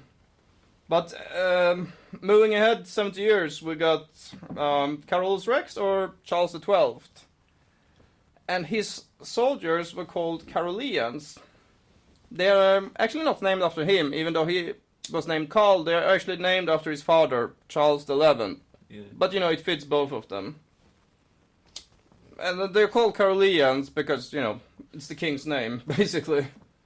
It's like some people call the soldiers of Gustavus Adolphus Gustavians. But the term is not as, what do you call it, established. But Yeah. it's kind of used sometimes just, to point out who you're talking about. But anyway, his soldiers were the Caroleans, and by Swedish historians, they are usually considered the highest quality soldiers that Sweden had. I think you're completely correct in that statement. Yeah, exactly. Yeah. Yeah, there's a lot of research about. I mean, there were great Swedish soldiers in the 30 Years' War too, but they depended a lot on like advanced tactics and weapons. It's kind of like a bit like the Americans beating the Taliban, Yeah. The Americans doesn't become super soldiers because they beat the Taliban, because they have the better weapons and the training and Of course. tactics, especially tactics. Yeah, But- and you can do that when you have air support, and you can do that with drone strikes and shit like that. Exactly. So I think the comparison. I mean, Yeah, it's fair. it's not. You never get perfect comparisons, though. It's just to get an idea. Yeah, No, but we used to have fucking Yeah, awesome let's soldiers. just say they were more advanced, the first ones. Yeah. But these guys, the Caroleans, the thing about them, they were not advanced. In fact, their way of fighting was kind of more primitive. Because the 1700s was a time where it became important with firepower. Yeah. But they instead focused on melee combat. So it's kind of like if you had fought the First World War and instead of firing a machine gun, you charged with a bayonet. That's what the Caroleans did. They fired a single shot and then they charged in. And that was something no other armies did at the time, because it's really hard to make people do that. The firepower, although it was primitive, was still kind of murdering, so it was really hard for soldiers to get that close. They didn't want to, you know. But the Caroleans still did it. They walked within 30 meters in No, I mean 100 feet for Americans. They fire their muskets and they charge. No, I mean it makes sense because that way you have the advantage of surprise on your side. Because when they have fired a shot and you fire your shot and you are charging, It's not so much about surprise, because you remember they were marching slowly. These Caroleans, they basically, it's like if you, I mean, it would be unimaginable today to tell soldiers to keep advancing towards the enemy whilst being fired taking upon. fire. Exactly, yeah, was being fired upon. But they did it. They just kept walking. They kept dying until they were within 30 meters. Then they fired their muskets and charged. And that scared the shit out of the enemy because it was so unnatural. You know, soldiers don't naturally do that. Yeah. When somebody starts firing at you, you start firing back. But they had such Disciplined. discipline, yeah, that they just kept marching through fire. It's kind of like, I don't know, it's Because as ambush tactics, considering, you know, the firing weapons and the reload time and the fact that you only had one shot, that would be a perfect tactics for ambush during that era. but they weren't ambushing, they did it in the open field. That is fucking crazy. Exactly, and you know, yes, it's true that the muskets were loading slowly, but imagine there's a whole line of soldiers. Just Every- walking. Yeah, but also on the enemy side, there's a whole line of soldiers. Everyone has a musket, so even though a musket reloads slowly, you're still Yeah. taking a shitload of fire. And you can still reload a musket. I think the reload time at that point was like half a minute. So Yeah. they will probably take like at least... They will take a lot of salvos anyway, because remember, they are marching. The enemy maybe starts firing from 100 meters. They probably get at least 2 or 3 shots off. Plus the cannons, which is the real killer. And they fire a lot faster, and they are, once they get really close, they fire shrapnel, which is basically like you load the cannon with, like, you know, lots of scrap, yeah, scrap metal, or sometimes they had dedicated ammo, small bullets. It's like Yeah. a giant shotgun. No, I mean, I just, for the life of me, can't see the way to motivate people to go through with that. Exactly, and that was what my research was about. Oh, fucking hell. Do you know how they motivated them? Well, I find a pretty convincible answer that nobody could really object to, and the professor was really content too. She said it was like perfect. Okay. I basically was because a lot of historians have talked about that the religion played a big role for them, that they were convinced that God decided their fate ahead of them. And, you know, and they used this quote a lot, which I never found in the sources, but I'm sure it's from somewhere. But it was a pretty cool quote. It was like, I'm quoting freely now. Yeah, the translation. Plus translating, so it will not be exact anyway. So, they apparently, their general idea was around this concept that no bullet hits a man unless God has decided that it's his time to die, and if it is his time, he will be hit by that bullet, no matter if he's walking upright or if he's crouching. That's pretty badass. Exactly, yeah. That is really fucking badass. Exactly. So they basically, the historians usually put it like this: that the Carlians believe that, I mean, it doesn't matter what I do. God decides if I live or die anyway, so I might as well just walk right for the bullets. But I figured I wanted to investigate that a little bit closer, and I found a slightly more complex picture. And I'm not gonna say that the previous historians are incorrect. No. I just just elaborating more on that picture simply. And I found I was studying diaries from a lot of Carlians. I finally ended up using 7 of them, but I was going through like some 5,000 pages of shit diaries that are 300 years old, written by these soldiers. And I found that the common theme among them was that every time they won a victory, they were convinced that God was on their side, you know? Yeah. And before the battles, they were saying that, okay, the enemies are a lot more than us, but with God's help, we will overcome them. And that's also what I call the paper, with God's help, but written the way they spell it in 300-year-old Swedish. That is fucking insane to try and comprehend with today's mind. Exactly. I didn't bring this up in the paper because, they're not too fond about bringing in religion and stuff in too much in universities. This is very secular, yeah. Yeah. And very socialist, which also means they don't like it. But no, you can compare this actually to some parts in the Bible. There is this famous part, I'm sure a lot of your American listeners are probably familiar with, is when the Israelites are gonna enter into the land of Canaan, they send 12 scouts. Okay. And the scouts come back, and 10 of the scouts are very afraid, because they tell the people here are giants, there's no way we can beat them. But 2 of the scouts say that, yes, they're giants, they're much stronger than us, but God is with us, so we will beat them anyway. I just found, I didn't bring this up in my paper, because, it sounds good, but it's I think that parallel really makes you understand it better, because the Carlians had the same mentality. They were thinking that they were not giants they were fighting. Yeah.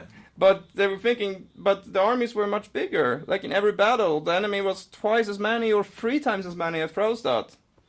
But they were thinking but the way they were thinking that God is with us. God is with us, so it doesn't matter how strong the enemy is, because we will win anyway.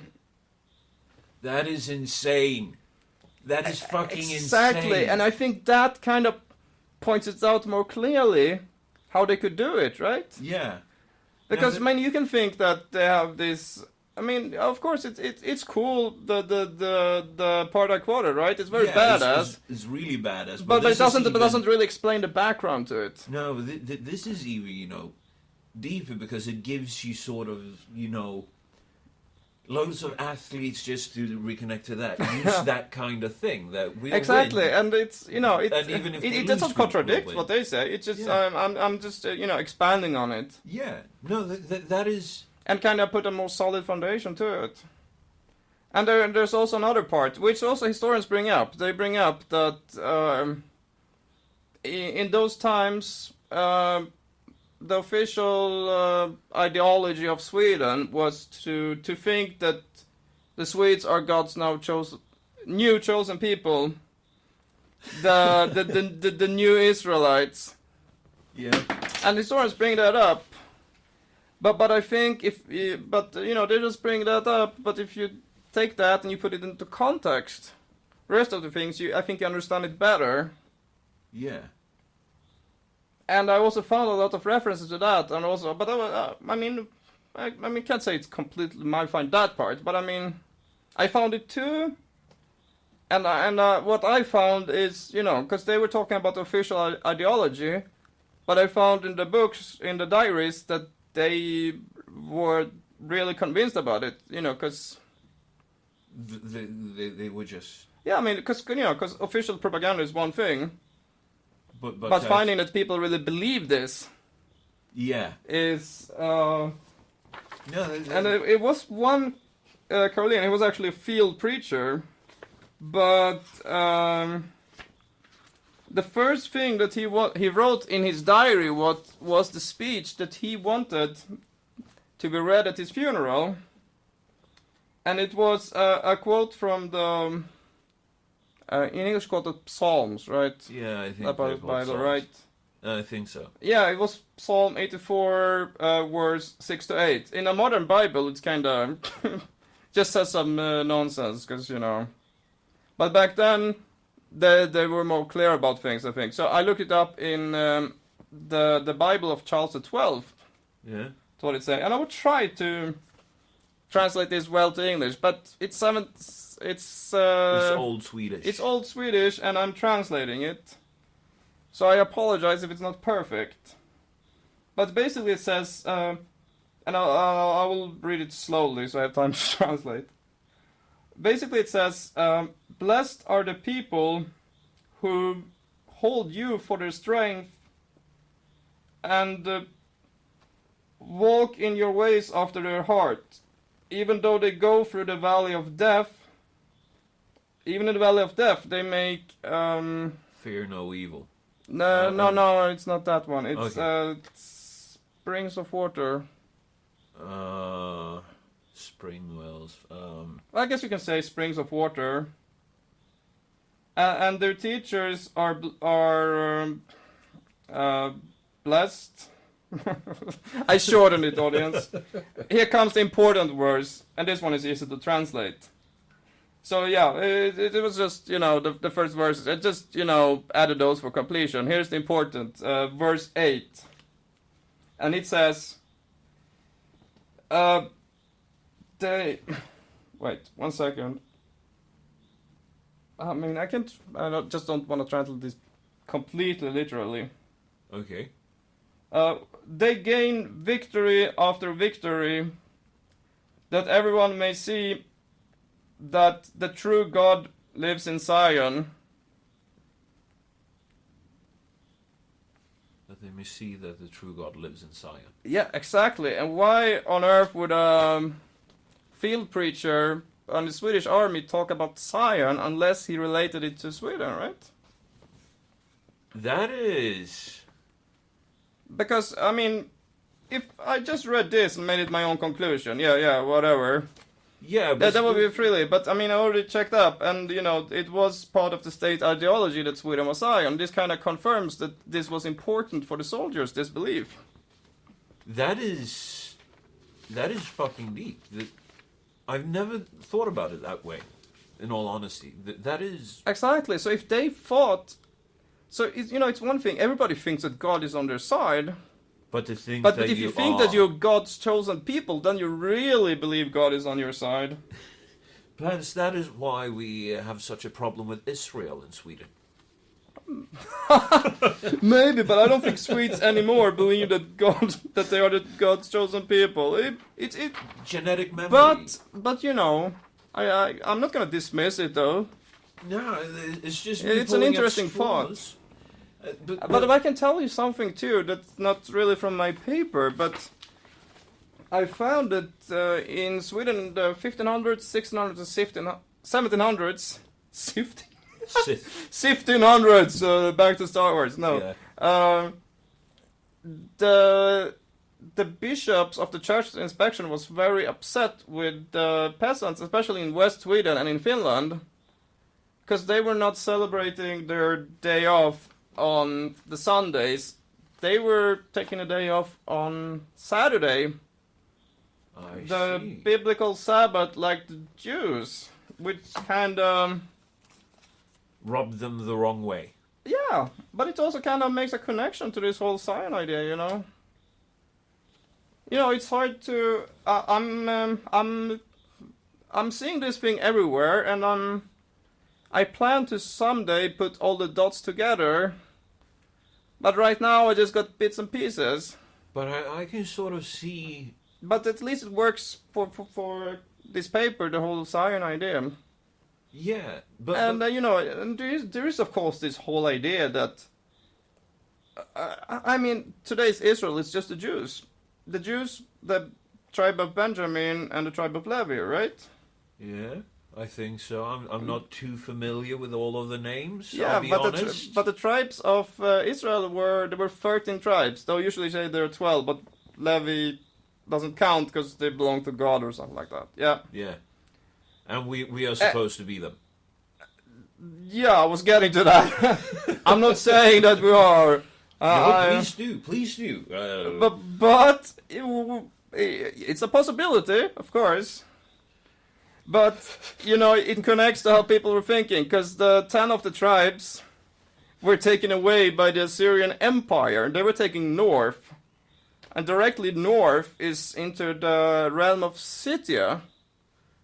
I think that is what it was called, but I'm not entirely sure again. Yeah, but the Scythians are usually... they're connected to the Europeans, basically, because they're connected to the Cimmerians, which are often attributed as the ancestors of the Germans. I mean, there's this whole chain here, and I'm just simplifying. So, Yeah. if everything is not perfectly correct here, I'm just speaking right out of memory right now. So, Yeah. but I'm just pointing out there is a connection. The 10 tribes of Israel were taken north, and they came into Europe. So there is a connection with countries. How it's like almost 3,000 years later, thinking that they are the Israelites, because they really thought that. That is pretty badass. It is. I mean, You know, retracing. it's hard to say how. You know, it's it's like you got this. You know, there is like the middle of this chain is missing a bit. Yeah. But you got the end result, and you got the start. You just have to make out the middle. But you know, I'm open to the idea that we have some sort of genetic memory, even though we might not know things intellectually. And I do think that memory has to travel with genes in some way or another, especially if you look at the animal kingdom. Yeah, it's very fascinating because the first thing I would like to investigate is where does this idea come from? Is it a tradition, or does it just pop up? And then you can talk about genetic memory, or I mean, it must go back to something, you know, and exactly. But I'm thinking to connecting this to contemporary Sweden for a little bit, because we do have this thing. This common belief that we are simply the best here in Sweden. I mean, we are the furthest along in equality. We have a feminist government. We have feminist foreign policy. We need to be ahead. That is something that every politician is thinking about, being the leading light for the world. I know. Yeah, it's true though. Yeah, I mean, Swedes are very competitive people. It's just shame it's competitive for something that's bad. yeah, Simply. I agree with you there. But if we go back to the Caroleans, I mean, they were really competitive, right? Yeah, and They were like that is where I see the connection. Yeah, and they also said, like, foreign commenters from, like, France, they said, like, well, these Swedish soldiers, they have, like, a very uncommon lust to, well, fäkta, To fence. Yeah, but to fence, it doesn't translate well to English. To fight. Yeah, basically. Or to brawl, I think, is actually kind of translates the spirit better. Yeah, very combative. Yeah, exactly. nature. It was like they were exactly the French were describing the Swedes as they just wanted to get in there and brawl with enemy. It's like, and you can see that at today's pubs. Every time a Swede gets a bit too much alcohol, you have the inevitable fights. You have the people being grabbed and going like, "Let me go, let me go." Man, but you're really going far out now. Yeah, but I mean, I think Let's that all just, of for the this, listeners' sake, let's just stick to 1700. but I think that there is a connection. That is what I'm trying to say. I know. But I just wanted to get done with what I... Came to Yeah. yeah. Because there was just one part of my research to find his religious motive, but I had to also make sure if this was the major factor. So I also checked. Next part I was checking, more conventional military factors like discipline, esprit de corps, right? Yeah. No, in English you just use the French word, right? Esprit de corps. Yeah. I think so. Yeah, and the leadership and things. But really, the only thing that stood out in that part from other contemporary armies was the leadership part. But again, I went back and checked the previous research, and it turns out that the Swedes kind of considered their king as a messiah. He was kind of like God's, not as high as the Messiah, Christ from, but yeah, but yeah, you but can, something like that. you can connect it to the national lyricist Bellman. He was often considered has the king is the son. Yeah, he was like a weaker Messiah. Yeah, the king is the son. Yeah, exactly. He wasn't the Messiah, but he was a Yeah. Messiah. So even though it's true the Carolingians really respected Charles XII, you have to think that from their worldview he was a Messiah. So it's again goes back to the view of God. But if you look at just conventional things, like, the discipline, in some ways it was very strict, but again, it was religious rules in the discipline. So if you just look at the more conventional discipline, it's not really different from other armies. It doesn't explain why they did it. Because other armies also, cared about... They were also proud of the regiments. They were also well-disciplined, very well. But they didn't have the fanatical drive, you could say. Exactly. But, the fanatical drive is not explained by the conventional methods, because that's the Swedish methods was just standard Military. practice from the period. Exactly. It doesn't explain how they could have such a strong morale in combat. How they could just walk and defy death. No, So that kind of, again, strengthens the religious part. And finally, I compared it to, mercenaries in the 30 Years' War, and, again, they didn't have the same religious beliefs, and, and they were not as willing. If they were losing, they changed sides. Yeah, but I'm thinking here, if you look at the christening of Sweden and connect it to King Eric, for a bit, the way that he unified the tribes of You mean Eric the Holy? Yeah. But it's usually you talk about Olof Skötkonung as the first baptized king. Yeah, but I'm thinking about the one that unified the clans. But he didn't really, though. I mean, No, but Eric the Holy is kind of he- half mythical. Just take a... just take a break. Yep. Okay, for sure.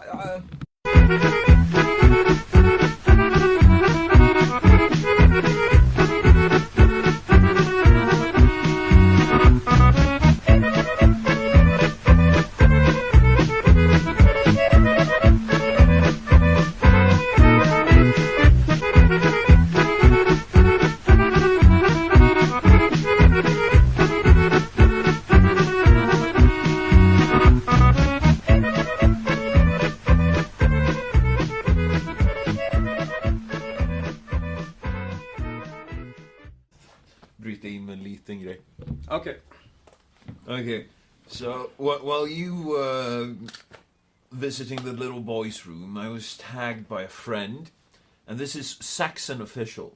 They were up in Umeå playing at U-Rock Festival. Oh, you mean the metal band Saxon? Yeah. Oh, those guys. So Rock and roll gypsy. Yeah, urgent please. If you are the person who broke into the Saxon dressing room at U-Rock Festivals in Umeå, Sweden tonight, please return phones, passports, wallets. No questions asked. Or if That's you a know gentleman's agreement. or if you know this person, please turn in. The band needs these things for travel home. It was a great show tonight. We know this does not represent our fans there. Thank you, Saxon management. Alright, news. The comments here. Yeah, I'm sorry, man. This Damn punks. That's Swedistan for you. It had to be Sweden. I'm sure it was the Roskis. But you can say Sweden rocks, because I mean, it's a bad wordplay. Yeah, no, but I mean, yeah, this is the new Sweden. That's true. I forgot your show is a lot about news, and we're just talking about old history. No, my show is about everything. It depends on whom I'm speaking to. Yeah.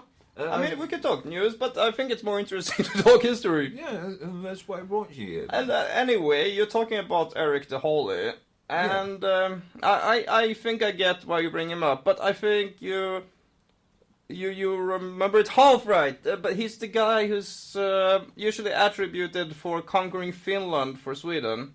Oh, He's he's considered a Swedish crusader. And they he also was say away. that the flag originates from him. I think I'm not 100%, but that they say that the flag came down. No, wait, the flag came down from heaven is the Danish story from their crusades in Estonia. But I think so. the Swedish story, I think, is that Eric the Holy he saw it in the sky. He saw a yellow cross against the blue sky on his crusade in Finland. But you know. It's a mythical story, and it's probably not true. I think the yellow and blue comes from actually the Folkunga. You shouldn't translate it because it's. I mean, even though literally we mean people's kings, but it was actually what their dynasty was called. Yeah. And and they were based in Västra Götaland, that province, West Sweden, the same province where Gothenburg is. And their colors were yellow and blue. I see. And the rivals were red and white because they were elevated Danes. But it's hard to say though. It's this part of Swedish history is like half mythical, you can say. Even though it's in the Middle Ages, and it shouldn't be, but it is. It's very unclear. We entered the Enlightenment very late. In comparison with certain European states, we actually entered the Middle Ages very late. We entered the Enlightenment same as everybody else, I think. Yeah, but I think we entered the Renaissance very early too. Yeah, well, if you look at the cultural aspects, the arts, we were long after the greater European states when it comes to the arts, and I think that's important to understand. When we came to political ideals, political ideals, I would say that. About the same, but I'm thinking about the way that people acted, the way that people thought, the way that they did things. It might be. I'm not sure. Like I said, I'm not going to pretend to be expert on everything.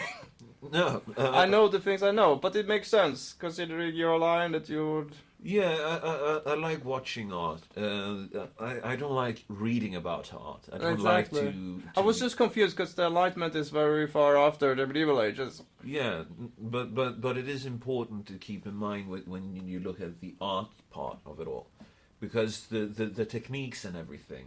But one thing Sweden got early from Enlightenment is kind of got a constitutional monarchy right after the death of Charles XII. Oh. It kind of became parliamentary rule with a weak monarch, so like a constitutional monarchy. Later than England, but not far after, so that was pretty early. But then, of course, there was a coup by Gustav III, which restored absolutism. Or he kind of became like an enlightened despot, you can say, like Frederick the Great of Prussia or something. Enlightened despot, very contradictory words. Exactly, but I mean, if you look at the medieval ages of Sweden, it's like it's a constant civil war. It's a bit like Game of Thrones. Yeah, it's not until the end of the 1200s the kingdom kind of starts taking form and is united by the steward. Actually, was the king Birger Jarl. Yeah, but I'm also thinking when it comes to this. I have the Norwegian perspective on it all because I spent loads of time. Norway was united much faster, and Denmark too. Yeah, but in Norway you had King Harald, and that was actually how Iceland was formed, when people were escaping his grasp, and that is where you have the first kind of democratic republic with them having a ting and all of this. And considering with all of Kind of this- goes back to old Germanic traditions, though. Yeah, but what I'm thinking about when it comes to Eric the Holy is that he's sort of the way that I've understood the history. He's sort of like the symbol for the unification of Sweden. It could be that it was used like that in the past. Yeah. But it's he obviously didn't, because he was murdered by his political rivals, who then took the throne. So Yeah, but in the romanticized version, you have to think about that I've only taken part of the romanticized version due to my field of study. that makes sense. So for me, But otherwise, usually they live forth, Gustav Vasa, because he's the one who really did it. yeah, but I'm thinking during the christening of Sweden, the symbol of it all. I think that it all started there. The sort of close knitting of making the king a sort of demigod, which it is with connection to the Carolines I don't really in think that way. it was. I think this kind of comes in the middle of the Great Parade of Sweden, actually. Oh. Well, I'm just speculating. I'm just going up from Because, for example, Gustav Vasa, he had lots of rebellions against him. They obviously didn't view him as a demigod. They thought that he was going against God, and it was their right to depose him. I'm just thinking. And he wasn't very secure on his throne at the start. The King is the son. I'm just thinking about the salute. Konungen är solen. The king is the son. But that's the Sun King. That's Louis XIV for France. Yeah, but we also have we find that. Oh, you're thinking of Charles XI. Yeah. He wanted to match the Sun King in France, so he called himself the North Star. Fucking hell, that's even deeper than what the drama tells. Oh, yeah. I don't know if that's badass or if that's weak. It could be. Depends on who you Yeah, But the North Star is always there. Yeah. While the sun goes down, and I think that was kind of what he was aiming at. Yeah. The sun goes down, but the North Star is always there in the same spot.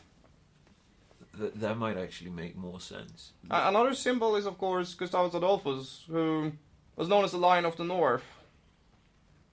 And not only to the Swedes, but to the Germans too. The Löwe of Mitternacht. Literally the lion from midnight, but Yeah. because Sweden is the land of the midnight sun. Or if you want to put it negatively, it's really darker in the winter. It all depends on how you see it. Yeah. I mean, my point completely is not to go in and be historically correct. I'm just trying to piece it together from the pieces of information that I've gathered through my interest, which is the arts. It might be because I studied too much history, so I lost this romantic view that you're aiming at. Yeah, but I just think But that it might be. But think back to something we could probably both relate to. Remember the school days, in the middle of elementary school, 4th to 6th grade, or I was somewhere in there. Norway then. Oh, so okay. Well, basically, all school kids had to learn the story about how Gustav Vasa was running away from the Danes, how they were searching for him. Like, there is one story I remember where he was hiding in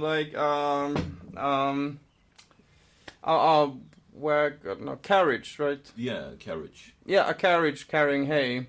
He was hiding in the middle of the hay in the carriage, and a Danish soldier was stopping to inspect it, and to make sure nobody was hiding in there, he stabbed his spear through the hay, and it of course hit the future king Gustav Vasa, and he started bleeding. But the peasant who was leading the carriage, he was thinking really quickly, and he quickly took his knife and he sliced a wound in the leg on the horse. What? To cover it up, because there would be no, because there was a blood trail after, so you could point, and but it's of course all false. Yeah, but it we sounds were like taught bullshit. it, and it taught from generation to generation. I asked my grandpa before I passed away, and he had been told the same story. But And he went to school in the 40s. and we still had it when I went, and I asked people who are younger now at university, and they also get the same stories. So it's one thing in education that stays the same through all the generations, which is pretty cool. And I mean, that is a weak story as well. Yeah, but that is like what I think of when I think of the national myth, you know. Yeah, I see what you mean. And yeah, it's a shame because it's a kind of false story. It's made up, you know. Yeah, but how is that something to teach about, you know, a great king? I mean, if you look at England, the way that they he's considered the father of the country, you know, and he magnified himself. He had like this propaganda writer who came up with all these stories. But yeah, I think it's a shame because they're story. I know because it's false, right? Yeah. And I think there are stronger stories to tell. I think it will be much better to tell the children about, you know, the Caroleans. As an Just example. 12, because that's an amazing story, which is true. Yeah. But I guess, I don't know, I guess it's too militaristic or politically sensitive to do it. But then you're telling a true story that is amazing. We seriously need to find a way to write a film about this. A film. Yeah. You know, that is partly what I want to do. A film about the Caroleans or just about... About the Caroleans. You use them in some sort of... You make a film about some of the wars. I mean, you have studied the personal drama. You can point me to the stuff that is interesting, and I can try to dramatize it, you know, freely after the notes. We will need a huge budget. Yeah, but that is secondary. We can crowdfund the shit out of it. Plus, it's fun. I do think that we could actually get some sort of state funding for it, if there is any state money left by the time we have a script. I mean, it's like a movie I would dream to be seen made. I mean, that will be amazing. Yeah, and just try to capture, you know, that spirit. Yeah, exactly. Just focus on the spirit of the common Carolean. Yeah, and you know, even if you might not be able to afford to make it Because normally if you made it like normal style, it will be all about the king. But maybe that will be missing the point. Yeah, I think that is missing the point completely. I mean, it's a lot more interesting to focus on what was the common belief amongst the people. But yeah, of course. I mean, it's true. I mean, the Caroleans would be great for a movie. It's it's just a problem, you know. Like Hollywood will never make it because it's not about something they care about. Yeah, but The Russians made a movie with the Caroleans, but it's totally fucked up, you know. They make it like the Swedes were more than the Russians, and they speak Swedish in the movie, but it's some horrible. It's called The Sovereign's Servant. You ever saw it? no, I haven't. I saw it out of interest, but I was like, it was insulting. and they showed like scenes of Swedish soldiers like raping women in Ukraine. But I mean, the truth is, I checked the regulations. I mean, they were extremely restricted in how they could treat the civilian population in ours. Like I never seen in any other army. It was like if you took anything, even fruit, from a farmer, Yeah, you were executed. you were executed. Yes, so the whole scene about the Caroleans raping Ukrainian women is like unrealistic. They did some things like burn down villages and stuff, but that's because they were commanded to do it. Yeah, no, that I can imagine, but that is pretty cool. And I mean, of course, if you can't raise the money to do an actual historical film about it, you could do Documentary? Yeah, or a paraphrase. Well, I guess there are documentaries about it. But Yeah, there most likely is. well, there is. I mean, Emma Lindquist. Yeah. He's kind of mocked in academia, but I think he's actually, honestly, he's pretty good. He's a good storyteller. He is a really good storyteller. They just look down on him because he's not formally educated, you know? Exactly. But he's a good storyteller. And, you know, personally, I think it's academic snobbery. Because, I mean, what matters is that the things you tell are right. And sure, he makes some mistakes. I mean, he Like when he sometimes fill out his stories with anecdotes yeah. that are not necessarily historical. And that's true, but I mean, the rest is correct, so... Yeah, I mean, you just have to be able to separate the two. Yeah. And I think it's a good thing that you do that to further along the narrative of a documentary that might need it. Yeah, exactly. Maybe what you should do is you should tell his anecdotes, and then you should have like some kind of disclaimer. It's an anecdote. Yeah. But actually, he actually though I think he does that at least in some parts. So I don't know why they complain so much about him. As people like to complain. People are jealous, I guess. Yeah. No, but I mean, for me, when it comes to all of these things that I speak about on a regular basis, I'm a fucking idiot. You know, in comparison, I have no sort of academical degree understanding it. It's just, I'm winging it. You don't need an academic degree. Exactly. I'm just winging it from my perspective. And sometimes I get shit right, sometimes I don't. All I say is don't quote me, think about it. There are competent people in academia, of course, but I mean, Yeah. You can get. I mean, if you go through academia with good results, then you're competent. But a lot of people just pass it, and then they still pretend to be knowledgeable, and they are not. Yeah. Because just passing it is not difficult. I mean, if you look at it, higher education is a market that is saturated in Sweden. Yeah. We have an inflation. It's a fraud. Yeah, we have an inflation of university degrees. Because everyone can get one. And everyone has to get one to be able to be hired for doing some sort of job that might not need it. Exactly. And there's more academics than there's need for them, of course. Yeah. And but the worst thing, I mean, the worst thing is the attitude. I mean, it's not good that we educate more people than we need to, but it's all right. But the worst thing is that a lot of people start looking down on people who have no education because they just have a certificate. But usually these people are not any smart. Usually they just pass with scraping by. Yeah, By exactly. the skin Just of go their teeth. exactly. But they still present themselves as a group. We are educated, so. Yeah, no. So everybody else are fucking rednecks, but it's not true. No, and that is something that I was guilty of that before.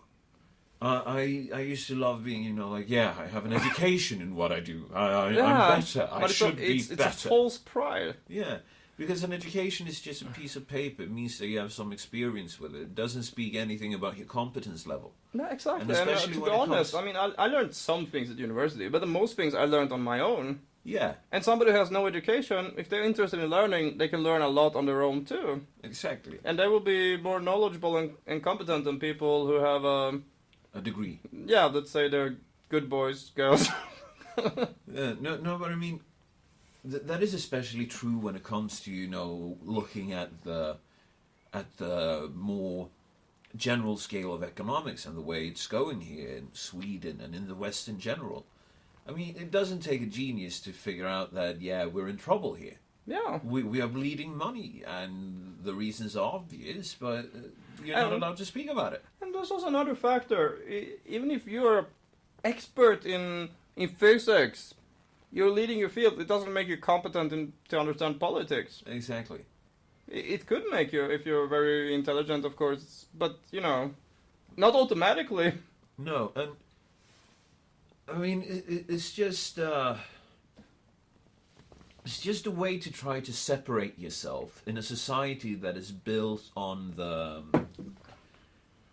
consensus, which Sweden actually is. And an acquaintance of mine told me that this might actually be back to the Viking days, because to be out of the consensus is to be out of the longhouse, out of your clan in the Viking society, which is instant death in that time because of the nature. It's a cultural thing. I think it goes back, and in some situations it could be an advantage. Yeah, but that requires that the consensus is right. Yeah, And if the consensus is wrong, it's madness. which we are seeing right now. Exactly, yeah. I mean, I'm sure there were, like in the days of the Caroleans, the consensus, we're God's people, we can win. I mean, that made them powerful. Yeah, That is a good way to use consensus to become more powerful. Exactly. So it can be very useful, but it can also be abused. Yeah, and I think it's very abused now. And I think that has to do with the fact that Sweden hasn't been in armed conflict for over 200 years.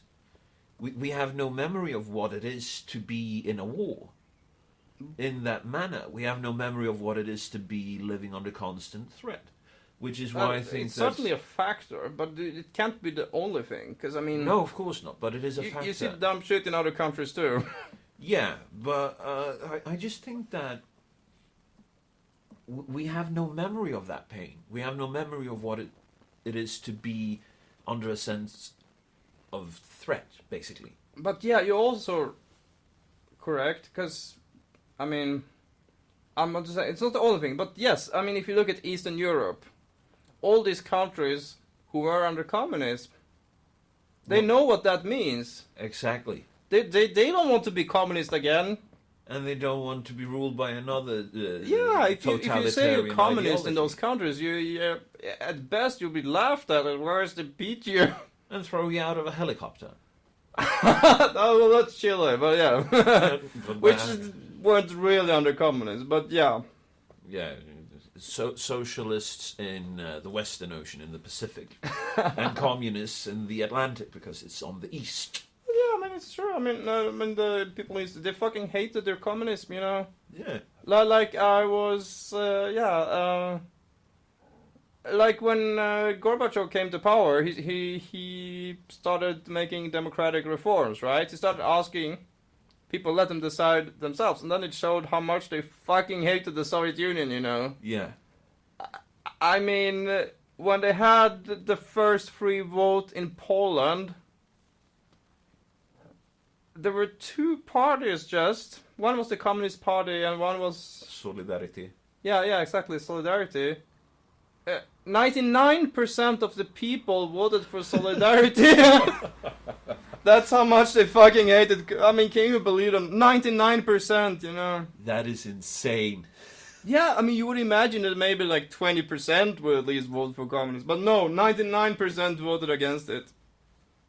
Well, I mean, I can't blame them. I can't blame them whatsoever. No, of course you can't blame them, because they saw that shit. They know what it's about, and they don't want it. Exactly. Oh, fucking hell. And I mean, part of my family's from Estonia, and they fucking hate the communists. They hate the Russians too, because they associate them, you know. Yeah, of course. It's hard not to. Yeah, like my grandpa was telling stories about these fucking useless Russians who came. They took over his farm in Estonia. And he said they didn't know how to farm, and they were useless. The only thing they were interested in was drinking vodka and play the balalaika, you know. That's how he felt about Russians and communists. The cork is still on. Okay. What he just that will be edited away. No, this is staying. What he just did, he wanted to pour himself some more wine. Oh, fuck you, man. And he took the bottle, and the cap was on, and he didn't see that, so he started pouring, he thought. It was beautiful. You're editing this out, or else I sue you, man. Now, come on, this is just some banter. It's a bit of friendly banter. It's a fucking autistic description, man. No. Write novels. Become the next Lovecraft. Well, I don't know. I don't want to go down that path of insanity that he went down. Ah. He's a real original writer, though. Yeah, but didn't he kill himself? Didn't know. I thought he got like heart failure because he was nervous, but I could be wrong. I'm not entirely sure. Look it up. Meanwhile, I mean, I want to know. I mean, it's boring for the audience, but we can cut it down so it's easy for them. No, but I mean, we pretend like it's instant. Like when it's a cooking show, you know, they're like, oh here, but I already done all this and now the meal is complete. Makes cooking sound easy. What was I supposed to check? How Lovecraft died. Thank you. Or Well, just look the Wikipedia article on Lovecraft. I'm sure it will. How Lovecraft died. It was already there. Perfect. Cancer. Cancer. He was also deeply affected by the suicide of his correspondent Robert E. Howard. Maybe in that's early where you get 1937. the suicide from. Yeah. Robert E. Howard. That name sounds familiar. I haven't got a fucking clue. I know. Or maybe it's just a lot of people named Howard. Yeah. We have Tim Howard, famous goalkeeper. Yeah, but anyway, yeah, but I figured it was kind of out of his character to kill himself, because he was like afraid of everything, so I figured he would be kind of afraid of suicide too. Yeah, and I think that is where I connected it to, that he was so afraid of everything that he finally just ended it all. Yeah, but he would be afraid of that too. Exactly, but Because remember, he had like this phobia, he didn't go near the sea. Which is funny. Because, you know, he wrote about all these elder gods rising Living in out the from the sea. Yeah. And I think that might be So connected it's to like- his phobia. It must mean he actually believed in his own writings. Or else that was his writings are his phobia. You know, I think he was very affected by, you know, having all of these phobias taking shape in nightmares and stuff like that. Because I know that he based loads of what he wrote on dreams that he had. Well, his stories are more advanced than just plain phobia. Yeah, they are. I'm leaning more towards the interpretation that he was fantasizing about these things, and he probably had them in his nightmares, and he wrote them down, and eventually he started thinking they were real. Yeah, perhaps. But that's why his form of horror is so effective, you know? Because usually I never find any horror frightening, But it's the fear but Lovecraft of the unknown. is a bit... It's the fear of the unknown, fear of what you don't know, what might be. Yeah, but even more, I think stories is a bit about, you know, how small a human is compared to the universe. Like about, On the grand scheme of things. yeah, I mean, like the whole helplessness of humanity, and that's what's frightening. It's like, kind of like, you know, when you read about astronomy, you read about like, oh, if the sun goes out or a black hole. Yeah. It's the same kind of fear, I think. Because it's kind of, I mean, it's not like something you're terrified of, but it's a scary thought, because Yeah, but when you think you're about it- helpless. Because if the sun goes out, there's not shit we can do. Exactly. And that's a very frightening thought. And it's the same kind of fear, I think, that he adds to his work. Where Cthulhu rises, Everything is and done. nobody can do shit about it. And that is, I think that is what it's about. That's what's frightening. Yeah. But it's also a description of reality, you know? Because, I mean, even if there's no Cthulhu, but if the sun goes out, what can we do? Or if a rogue black hole just comes rolling along and slurps us up. That's less likely, though. Yeah, But yeah, I mean, there's nothing we could do, or an asteroid. yeah, fucking asteroid.